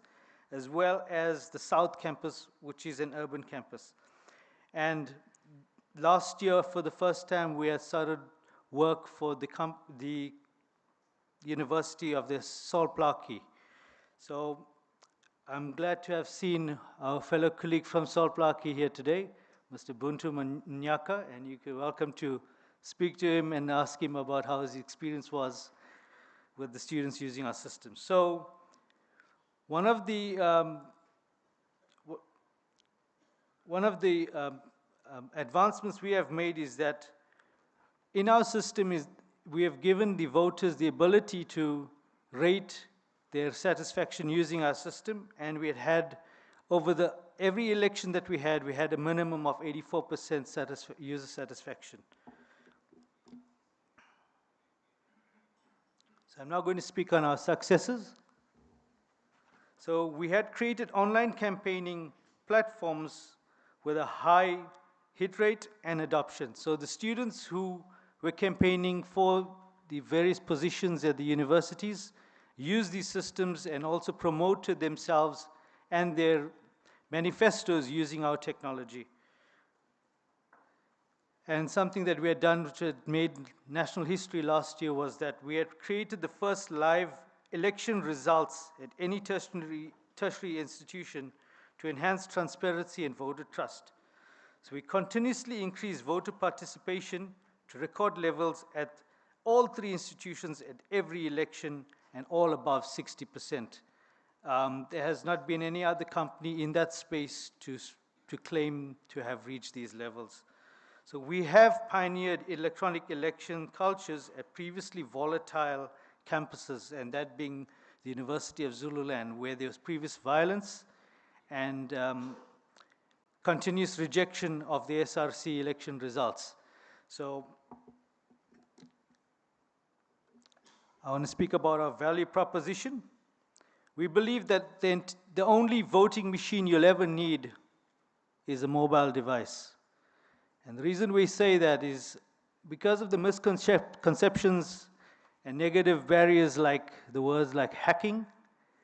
I'd like to remind you that there are large financial institutions who have public access to their platforms on the open internet. So as much as they are challenges, they also are very clever people, very clever products that have been refined for many, many years to keep the bad guys out.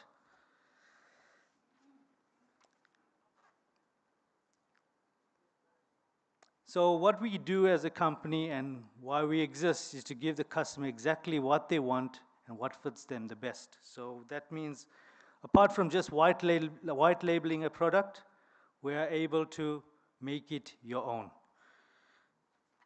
So therefore, we are open to a blended approach.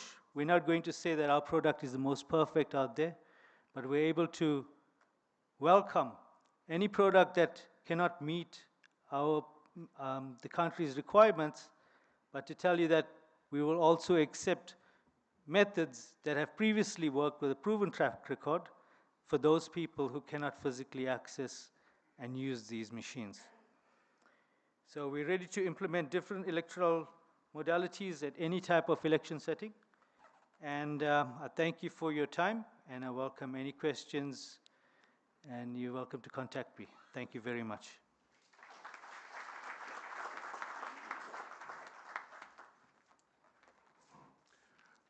Thank you, Shrek. I'm now going to call on Mr. Justin Lipschitz, representing Randcorp.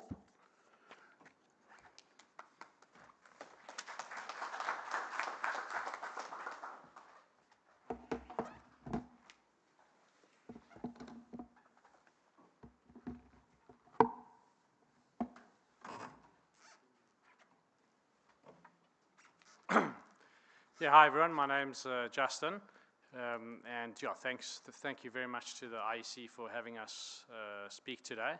It's really been great the last few days. Thanks to everyone who's popped past our stand. It's been very engaging, and yeah, some of the talks have actually been very inspirational. So thank you very much again to the IEC. Okay, so just to go into a little bit, we're just discussing the problem with traditional ballots.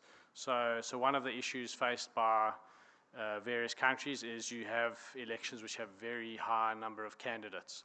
So when you start putting ballot forms into place, they can be as big as a newspaper. So electronic voting is a good answer to that. You've also got the issue of logistics. So you have to move around ballot papers, which are very expensive. Large ballot forms pose a challenge for the actual voters finding their candidate. Your ability to count the votes is slower, and also you need to be very well prepared for ballot forms. Everything has to be ready well in advance of the election, and you've also got problems where people may accidentally vote incorrectly by marking more than one candidate by accident. So with the electronic voting machine, they're easier to manage, they're more accurate, and they're also less impactful on the environment. Electronic machines ensure that every vote cast is cast according to the voter's intention, and it's accurately counted. And it helps to enhance the credibility of the process. It's possible to compare the manual votes with the digital votes, and you have redundancy on your votes.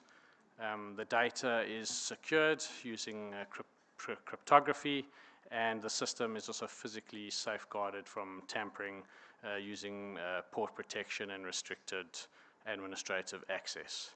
The system would have to be compliant with all the legal requirements with the IEC, and it has to be deemed trustworthy, that there's no external meddling or manipulation of votes.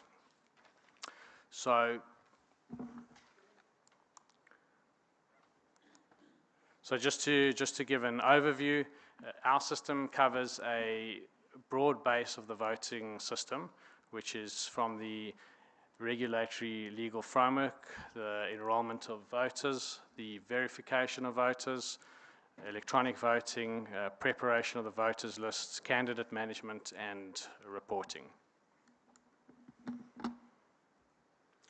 So it's a total voting solution. So it starts off with your voter enrollment, which would use biometric kits to capture fingerprints and facial images, or that could also just be, in countries that have got good national IDs, just registering the national ID against a voting station. You set up your voting station so you can effortlessly oversee your voting stations with graphical interfaces. You have a candidate registration, so you can register candidates, and we've also got the ability to remove, if you take a picture of the candidate, we can remove the background, so you don't need to have a plain background. Then you have your voter verification on Voters' Day, which could be biometric. It could just be the the national ID card scan, and we have a diary, so a person's able to log a diary of events that happen on each day. Also, further, we've got the list of attendees and inventory management. Attendees being electoral officials, observers, press. So all of them are recorded at each site, so you know exactly who's been present. And also, there's a secure ballot and printing capability. The electronic voting offers secure, reliable electronic voting capability, and it's perfect for elections with a large number of candidates. And then finally, there's the results transmission. For the regulatory framework, which is the first start, is you set up your election aims, you appoint your electoral agency, and the candidate eligibility, so what allows you to be eligible as a candidate. You have your rules for the voting, which are set up in the system. You map out your polling stations. You have your staff loaded onto the system, and you need to set up your voter roll compilation. The system handles geographic management, so that's the management of all your voting stations, exact longitudes, latitudes. The candidate and agent management, so that's managing the candidates who are being voted for and those operating the system. Reporting election management, so configuring your elections, when they start, when they finish, what rules are around them, and then your voter management, so preparing the voter list. Also, it has device management, so all devices are managed in the system, and there's a full view of what each of them are doing. In terms of the election functions, you've got your tallying, your voter roll inspection, you have support, instant provisioning, station management, inventory, voter modification, voter registration, and attendance register.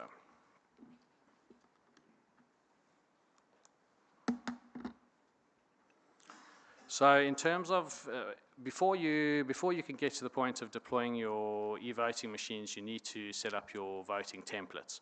So we have a system that allows you to upload your base templates, set up the different regions, have all the candidates loaded in, configure the various elections and the party setup, allow all of these things to be reviewed. Then it can go into generate the ballots. So that could either be physical or the electronic ballot that gets loaded into the machine, and then the ballot forms can be produced or injected into the machines. So on voting day, you start off, you've already enrolled your voters, so you need to verify them. So we've got some interesting solutions which I think can help the IEC. One of them being that you can, with the smart card, it has got an NFC chip in it, so you can actually tap to authenticate instead of this scanning, which is going to be a lot faster. So all the voters then will get marked off the list, and the 10 people who attended the election on the day are recorded. Any incidents are recorded, so anything can be viewed, whether there was intimidation or the queues were very long or bad weather. That will be all viewable from the central command station. The votes are tallied, the inventory is recorded, and everything is inspected, and you have a full report on your voter turnout, your ballot stats, wrong stations, and demographic incidents.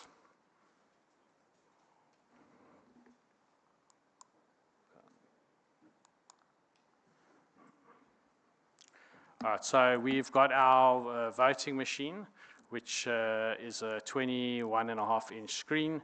The candidates are available on the screen, and you can place a physical ballot, which is a smaller ticket compared to the normal ballot, and that goes inside the machine. And I'm going to go into more details about that after this. So we also have our enrollment kit. So this is just a 3.5 kilogram kit that can be used to register people with full biometrics. So that includes 4 fingerprints, iris, and face. So this is a great product for deploying around the country because the logistics are very easy. It's very light.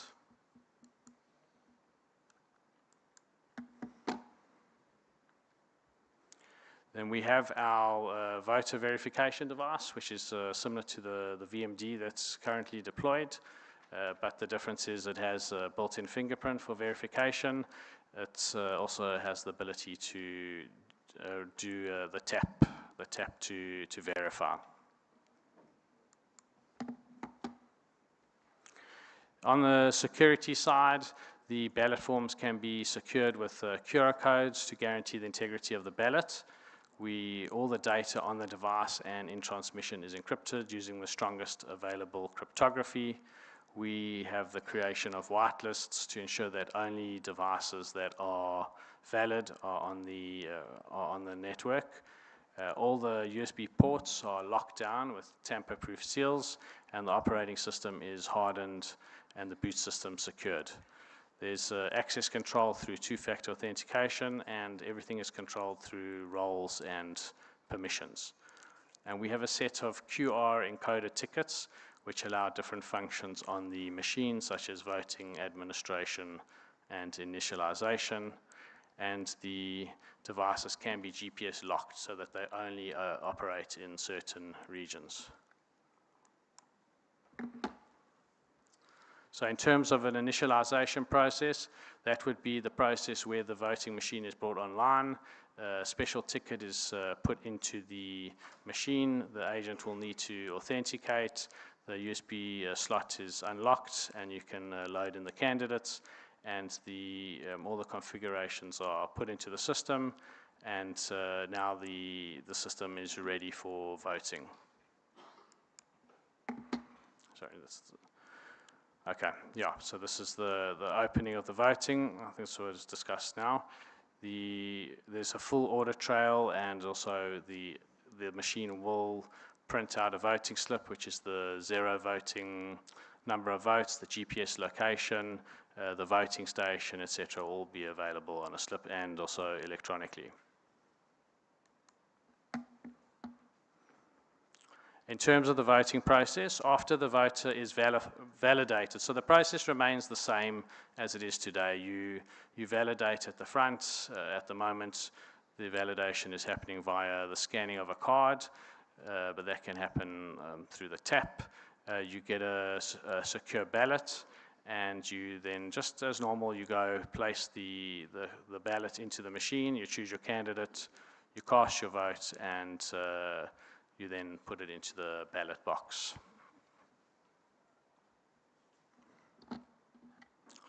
So at the end of the day, there's going to be a closing of the voting. Again, the closing ticket is placed in, the operator is authenticated, and now the election is closed. So you've got a double system, and this is really up to the IEC how that implements. The machine can count the votes, but at the same time, you've still got all the ballots. So you've got 2 tallies, which you can compare against each other.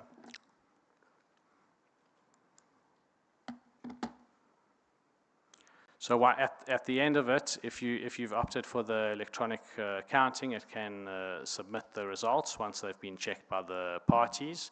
If you go for the manual counting versus electronic transmission, you can have a form where you have both results compared against each other, and there could be a recount if there's any differences.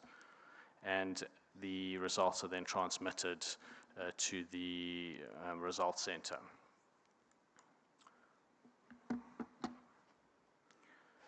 So the objective of the results reporting is that there's no risk of interference or incorrect results. The polling stations are configured, can be configured for manual or digital counting. The results can go on USB keys, or they can be sent via satellite or cell phone network, and they will arrive in the results center where they can be displayed for the public and the media.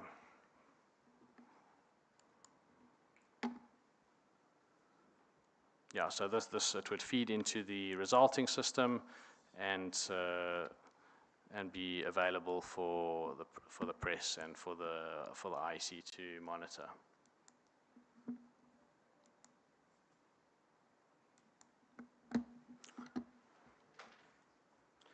And then I'm also going to discuss the cyber security aspect.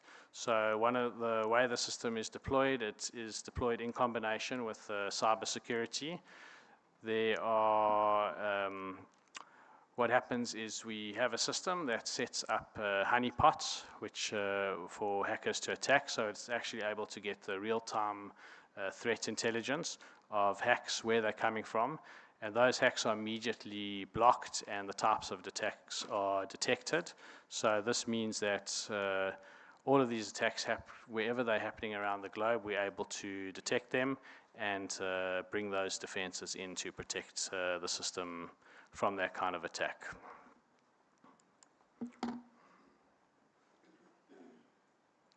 Okay, and in terms of we're able to deploy a specific SIM card that's not tied to a single network. So the SIM card can log onto any of the networks. So that means it gives you this redundancy. For example, can log onto Vodacom, Telkom, MTN, or any of them. So it can choose best network. Also, it can choose the least cost.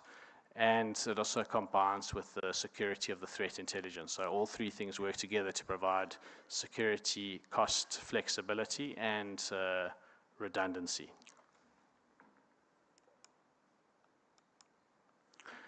And yeah, that's the overview of our system. Yeah, we're happy to take any questions afterwards. And again, thank you to the IEC for this opportunity.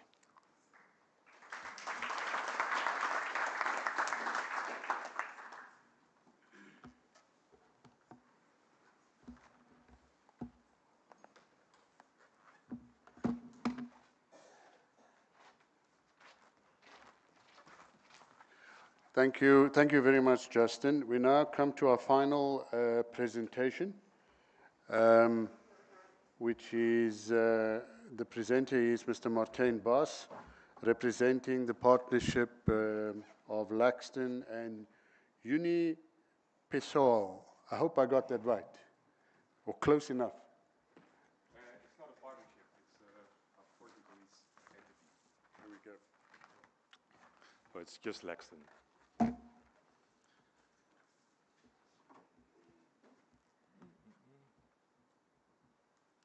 So, good afternoon, everyone.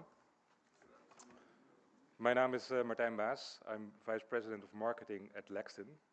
And thank you, IEC, for inviting us to this wonderful event and the opportunity to present for you today.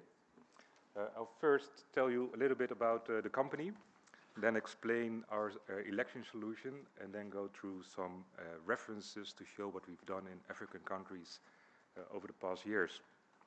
But first, who is Laxton? Laxton is the market leader of election solutions in Africa. Lyle Laxton, our founder, started the company over 20 years ago in South Africa, and we've grown to become a specialist in delivering large-scale election solutions around the world. Laxton has two R&D and manufacturing facilities. One is in China and the other in Portugal, and we design and manufacture our own identity management hardware and software, and constantly improve it with new learnings that we do during large-scale projects. And this results in optimized, purpose-built identity devices that are reliable in the field and also durable. We not just ship our hardware and software, we ensure that the project is successfully implemented with our in-country professional services, like commissioning of the devices, training of the operators, but also maintenance and support. Our election solutions are adaptable. We can operate in any environment, whether there's an ID system in place or not. So, for instance, for some countries, we've done complete system build-ups, create the voter systems with the hardware and the software, the registration of the voters, the deduplication, and then ensure everyone can only vote once, and then the verification of the voters on election day. Or we leverage existing government systems that have a national ID card system, like here in South Africa. Then we use our equipment and software to validate the voters on election day, and either authenticate a voter's national ID or biometrically verify them against a database. And just to be clear, we do not do the voting itself. We do the registration and verification before the actual voting.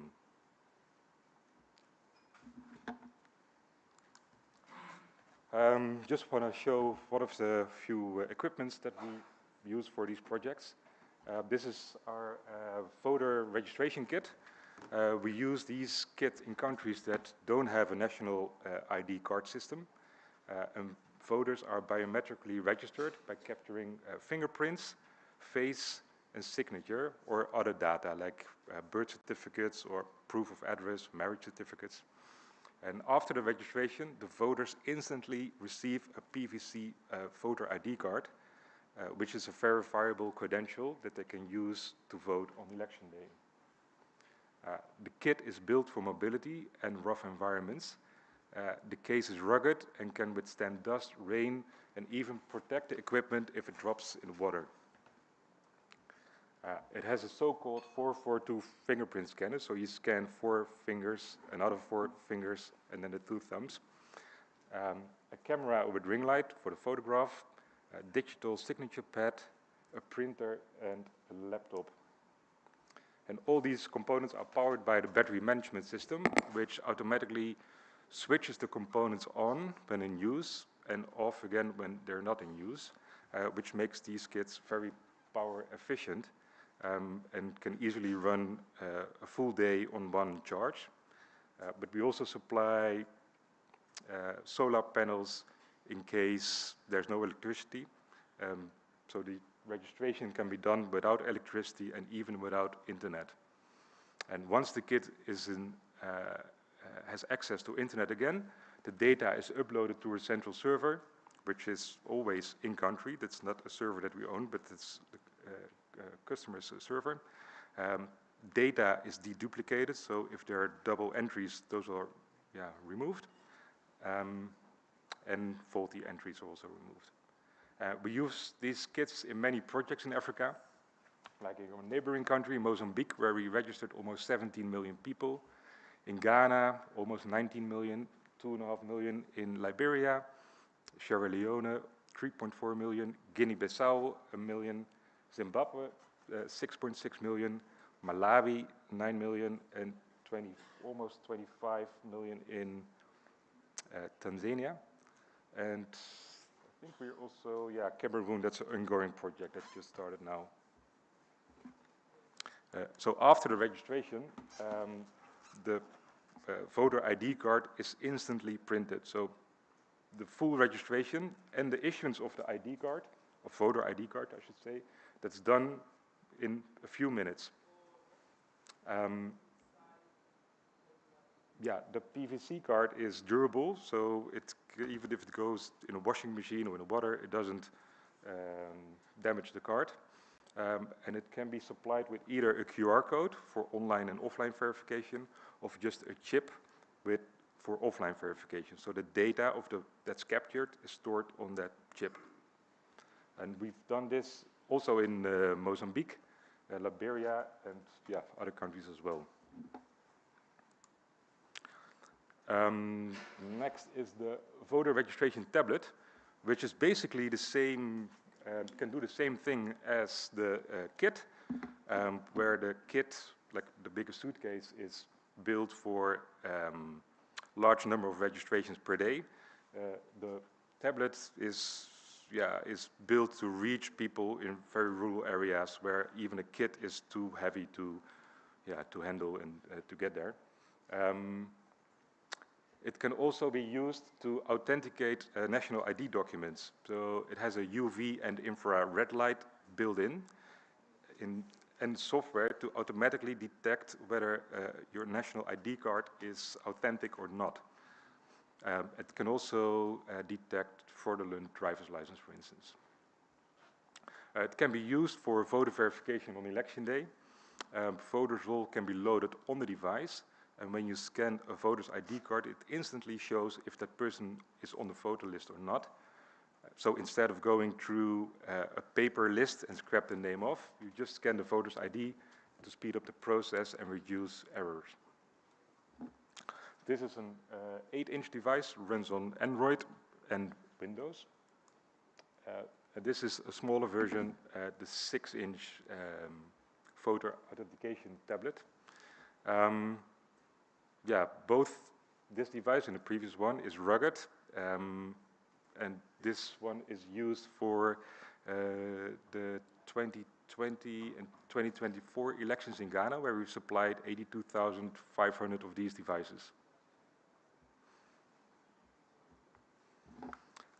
Okay, and then some references. To start with Mozambique. So in Mozambique, we did the voter registration and verification for municipal and national elections in 2018, 2019, 2023, and 2024. We were the sole supplier of 7,000 registration kits and registered 16.8 million voters for the election last year. In Ghana, we supplied 8,000 voter registration kits and over 80,000 voter verification devices. We registered almost 19 million voters, and this was done during the COVID lockdowns. And with all the limitations with transportation and international flight, we still pulled that project off thanks to our wonderful in-country service team, which one of the members is sitting there. Yeah, Andre, maybe you can raise your hand. Yeah, and a colleague, Rowan, is next to him.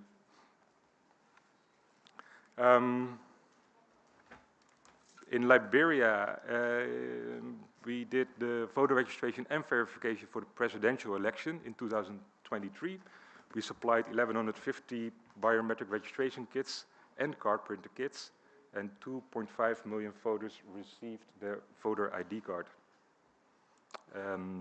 Last year, we equipped Uganda with hardware and software for the digital census, and almost 46 million people were registered within just 10 days.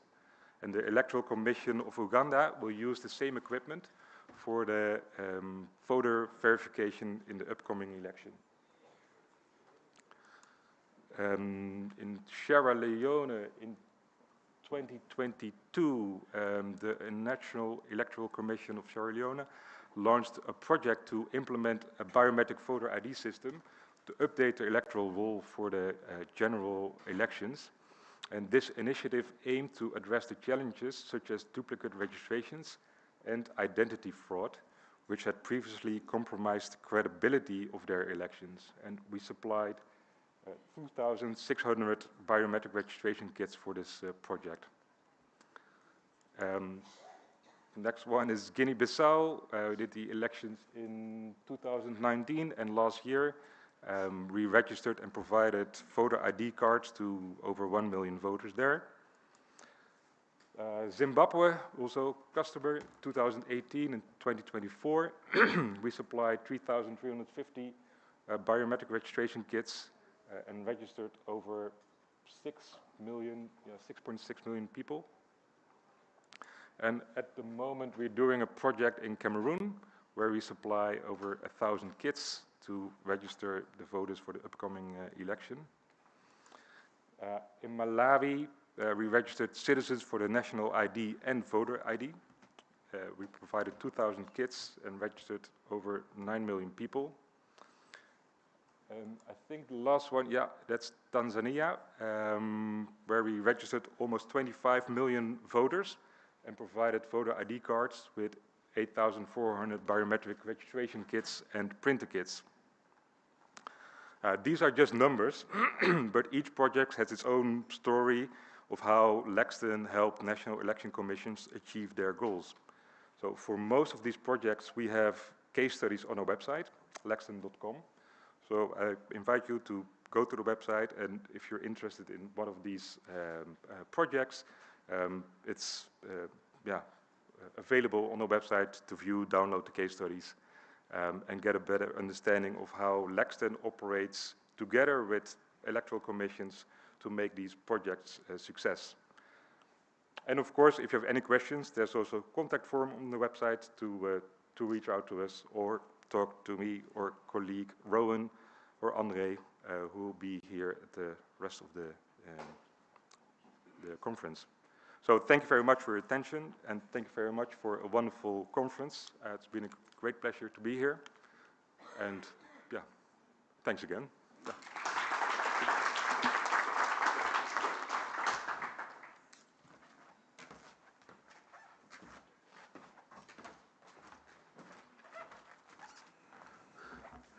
Thank you very much to Mr. Cameron, Singh, Lipschitz, and Bas.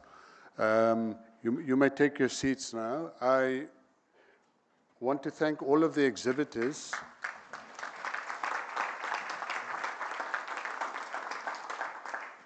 I wish to thank all of the exhibitors who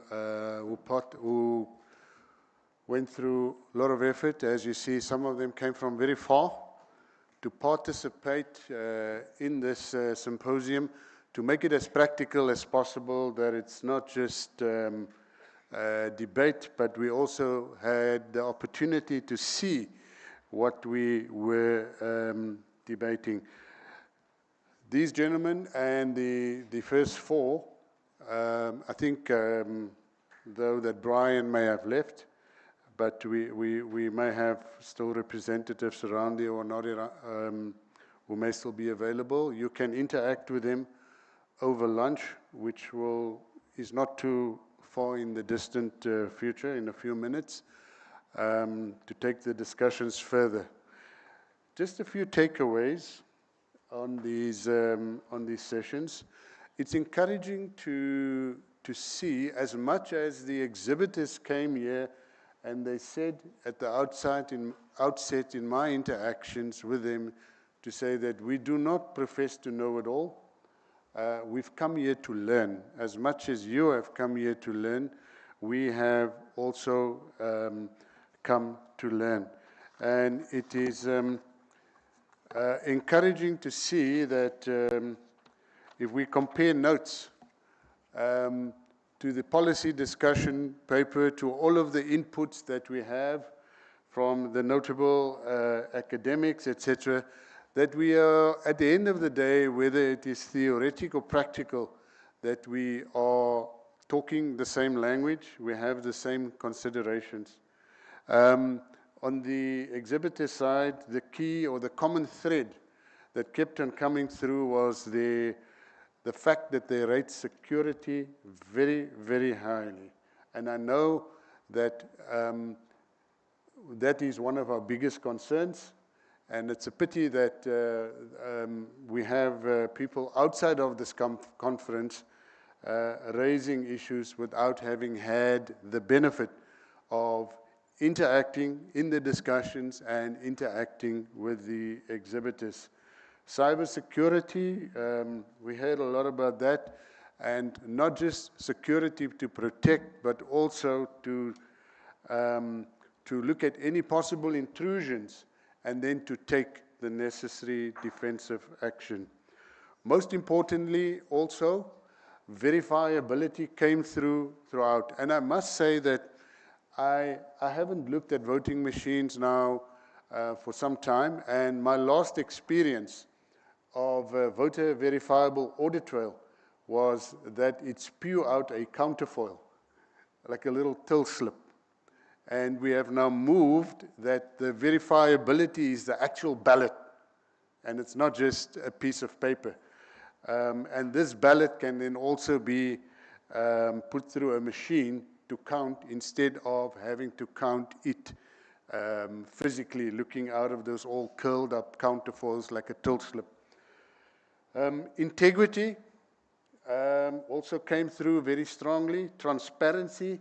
And for me, the big issue is trust. We need to trust not only the system, but we need to, the electronic systems, but we need to trust the electoral system as well as also each other. Scalability and accessibility, also key in consideration when one looks at the technical consideration. On the features,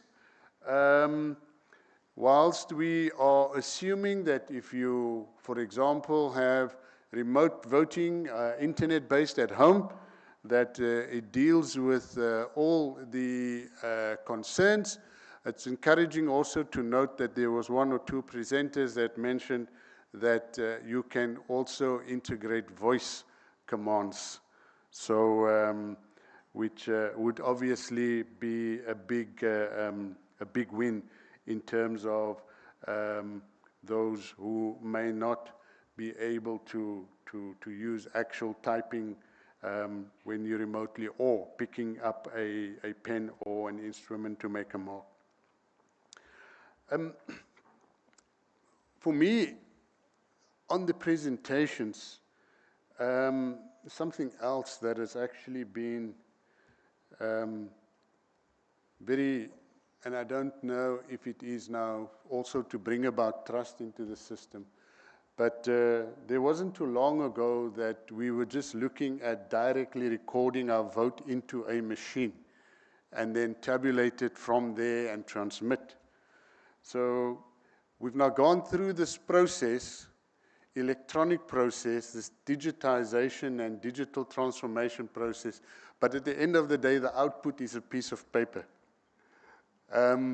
Now, I don't know if that is to bring about, to talk to the issues of trust, because at the end of the day, when it comes to the count, you know, that there are still some people that wants or wishes to see that there is a ballot and there is a physical count, 1, 2, 3, 4, 5. So that was for me also very interesting. One area where we as the IEC has advanced, and one of the exhibitors have mentioned, is that they offer solutions throughout the electoral cycle. Now, if you do not know, the only opportunities where we have not gone electronic, or if you could call it digital, is the actual voting process. All other aspects of the electoral cycle, the Electoral Commission of South Africa has either made that strides or continue to make strides and to use all the modern platforms and technology. We are the first and only election management body in the country that has a paperless online candidate nomination system, which includes the payment of deposits. The offline-online functionality is a debate that we also currently have to respond to the issues of infrastructure and connectivity. So it's nice to see that those considerations have been taken into account, as well as accessibility in terms of, if I want to vote at home, how do I use these systems in terms of, is it going to cost me anything? I think I've heard that in one of the solutions, they've already got the telcos to 0 rate at university. So that's encouraging for me as well. The questions, first of all, when it comes to the current use of electronic voting, or whether it's internet voting, it's encouraging to see that it's already being used in the education systems, whether it is the SGBs or whether it is with student elections. So there, a lot of the work is already being done, that we're cultivating this ethos to think or get the experience rather, without persuading any thought process. But at least people are getting the exposure. I think before you express an opinion on this, it's important that you get the exposure. And the voter education that was referred to early on cannot be theoretical. The voter education on electronic voting must be an experience. So these opportunities, I think, go a long way in informing our opinion on that.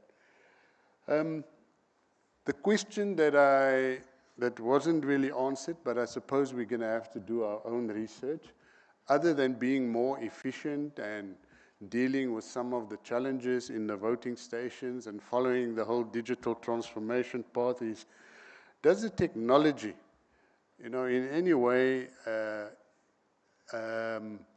increase voter turnout, so that we can do a turnaround on this democratic recession? I've heard that more people ended up using the electronic platforms, but I didn't hear that more people voted. So it just meant that people, those who had already planned to vote, possibly, did not get up and go to a voting station. They preferred to do so remotely. I'd also be very interested to do maybe some further studies or research to ask to what extent, electronic voting contributed to decreasing electoral violence. The fact that you're getting your results out much quicker, etc., or you can do it at home.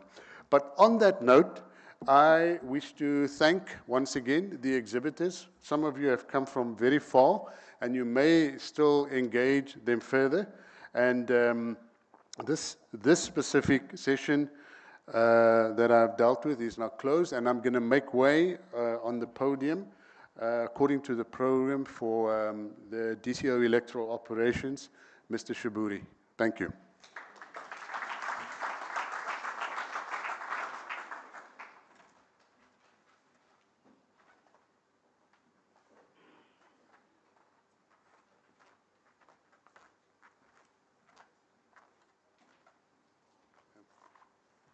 There's a step, Mr. Shaburi. Thanks, Granville. Good afternoon, members of the Commission, representative of our people, PLC members, ladies and gentlemen. I'm standing between you and lunch. The purpose of me standing here and having to endure this wrong face is twofold. One, to deal with a summary, and lastly, to deal with the way forward. First, let's just reinstate the obvious, and that is the Commission has not made a decision to use e-voting. In any case, it is not for the Commission to make such a policy decision with far-reaching implications of how citizens experience voting and their democracy.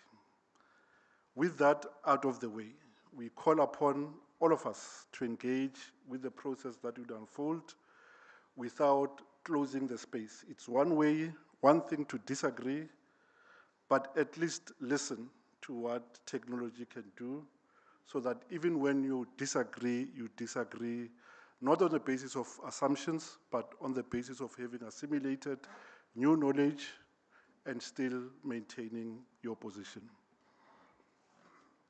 This is not another presentation, nor an attempt to repeat the 7 sessions that we had in the 2.5 days, but rather a succinct record of takeaways and themes that we must find a way to include in the discussions that must and will unfold.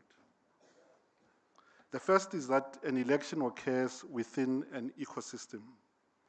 So whatever the Electoral Commission does, it must be alive to the developments elsewhere. Key among those is how verification of identity in an election interfaces with the developments on the National Population Register and the digitalization of the identity in the Republic. The second theme is that it is exceedingly important to have clear goals, a clear purpose, and what shortcomings are to be resolved by the use of technology in election. Closely related to that is what solution from the varied typology of e-voting or I-voting is best suited for the South African condition. And that answer cannot only emerge from the Electoral Commission. The third theme, we take heed of the caution from experts that the use of I-voting or e-voting in and of itself will not necessarily improve participation rates. In other words, those demographics that don't intend to participate will not participate because the platform of recording a choice has changed. There needs to be the base that facilitates their participation, and you can then on top of that build a superstructure which is the platform for participation. Fourth, whatever solution that the country ultimately decides on must be evaluated against an objective criteria or metrics that places premium on, among others, the following. One, how inclusive is the solution? Does it transcend literacy? Does it help us to deal with the urban-rural divide? Does it help us deal with the digital divide?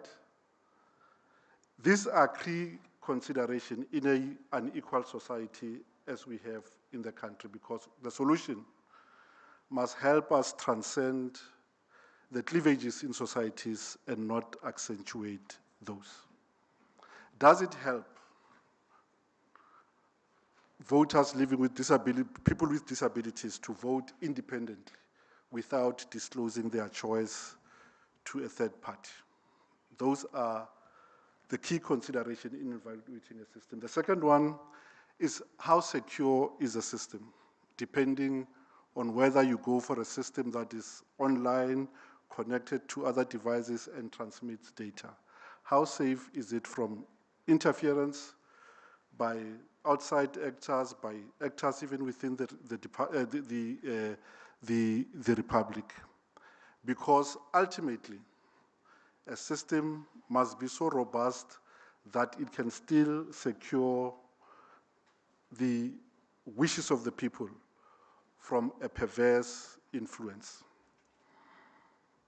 Does the system engender trust? In other words, can voters verify that their choice is recorded as cast?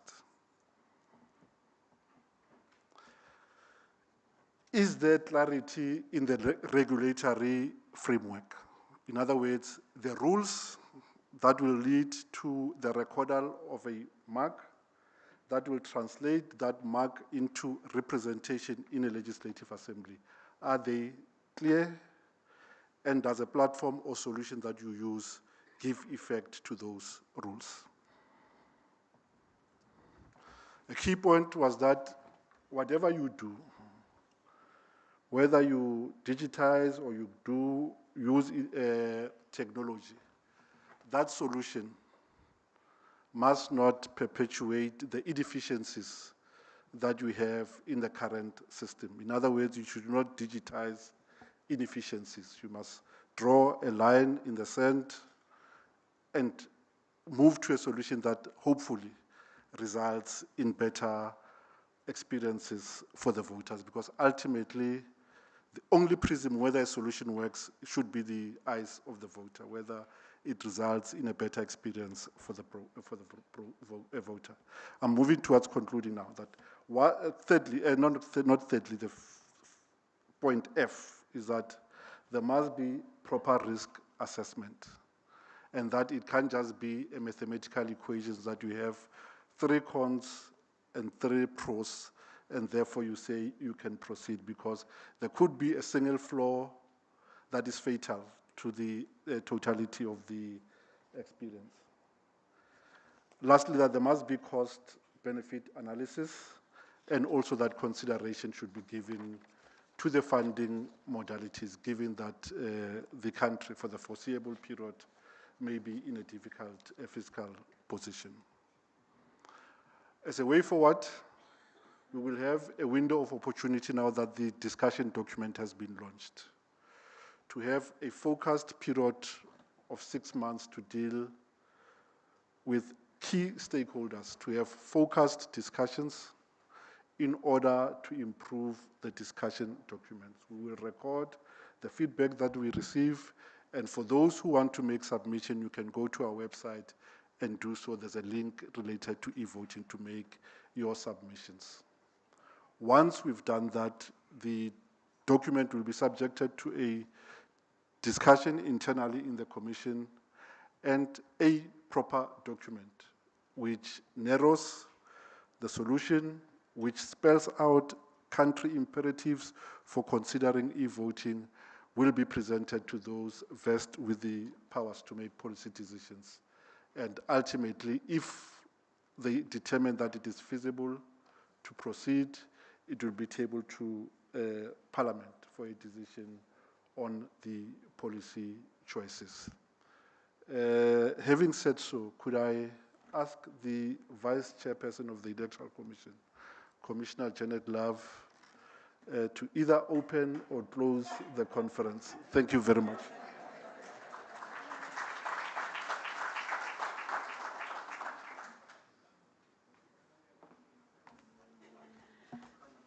You know, Grenville removed that, that step, and I was so looking forward to it, because I'm quite tall, but I wanted you to have a real sense of just how tall I can be.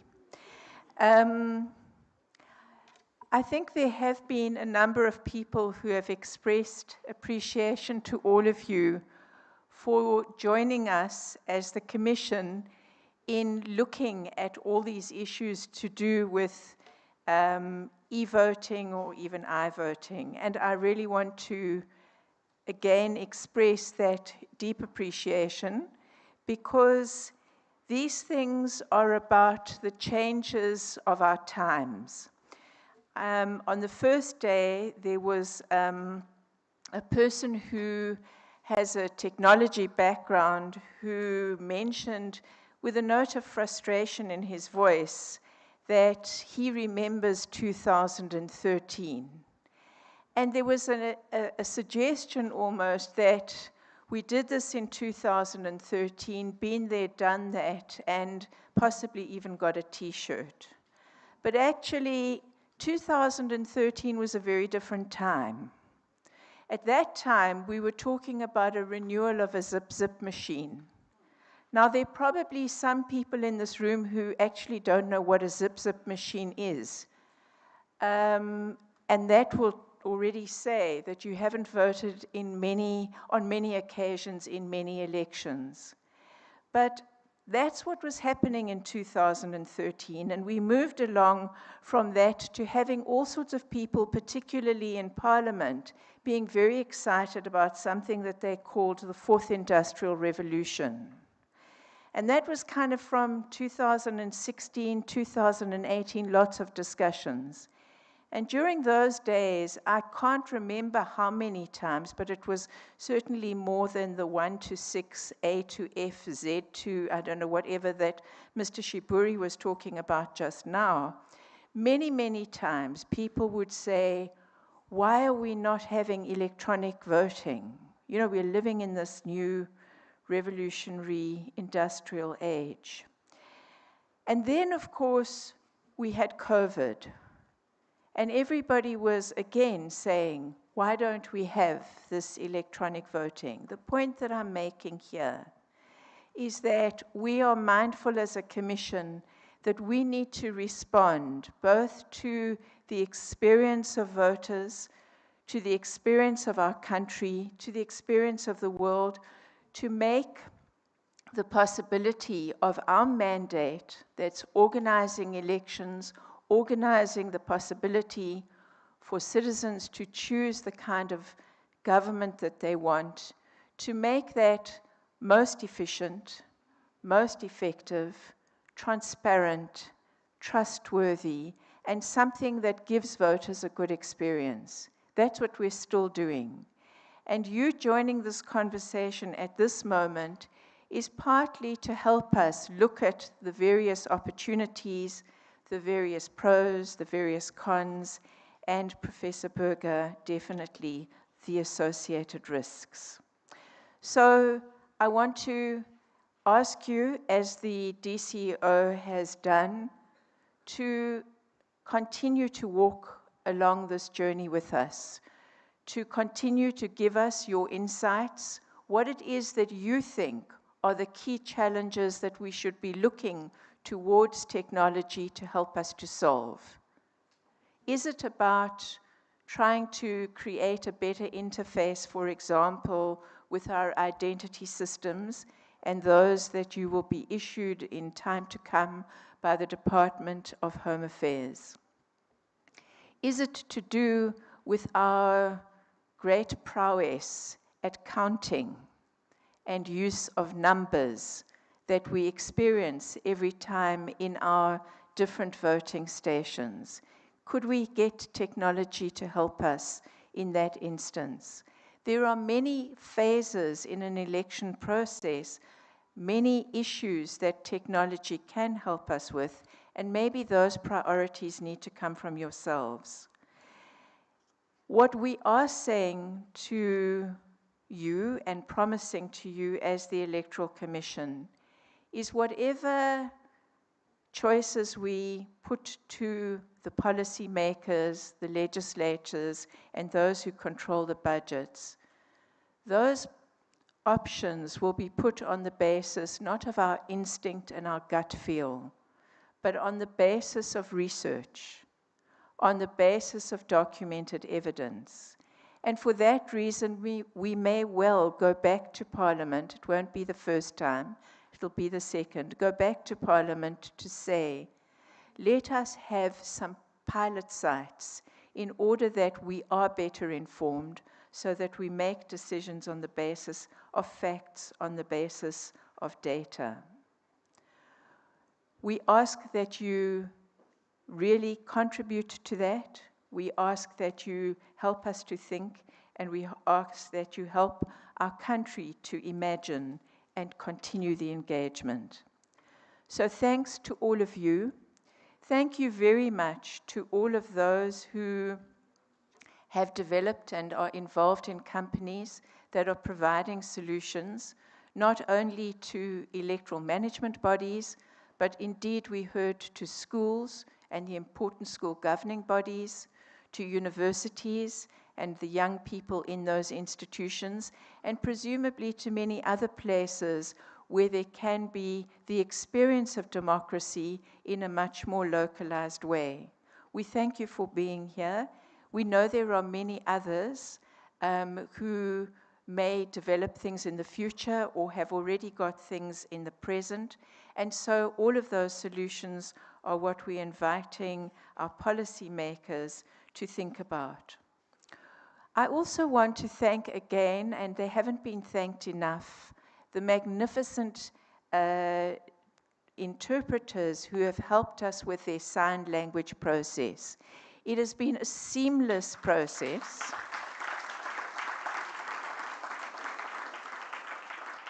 And they've been really gracious in walking and being with us every step of the way of this meeting. So thank you. There are also many people who make events like this possible, and we are grateful for the words of appreciation from various people about how well this was organized. All of those eager beavers from the Commission, all of those people who are helping to record what is happening here and to take into our repository of thinking and information, who are part of the Commission staff, we really appreciate that. Thank you. They deserve a round of applause.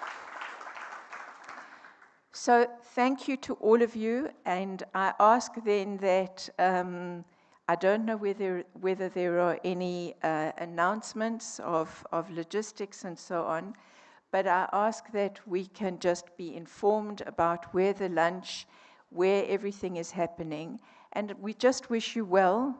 We are going to hear all sorts of interesting things doubtless this afternoon, but tomorrow is another day. We hope that you will still be with us on the journey. To all of you who are going to be traveling, including those fantastic provincial electoral officials from different parts of the country and different lands, travel safely, and thank you all once again.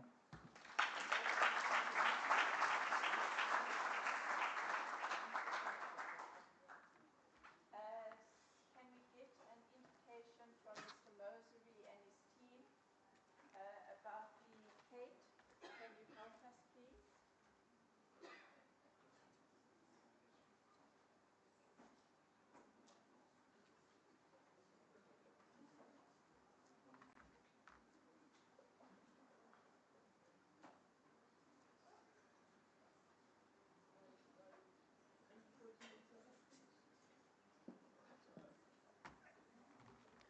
Ladies and gentlemen, good afternoon. You'll be leaving on the, coming out of the door, you're going to the right. That's where the lunch is. This is Kate Papela. Thank you very much.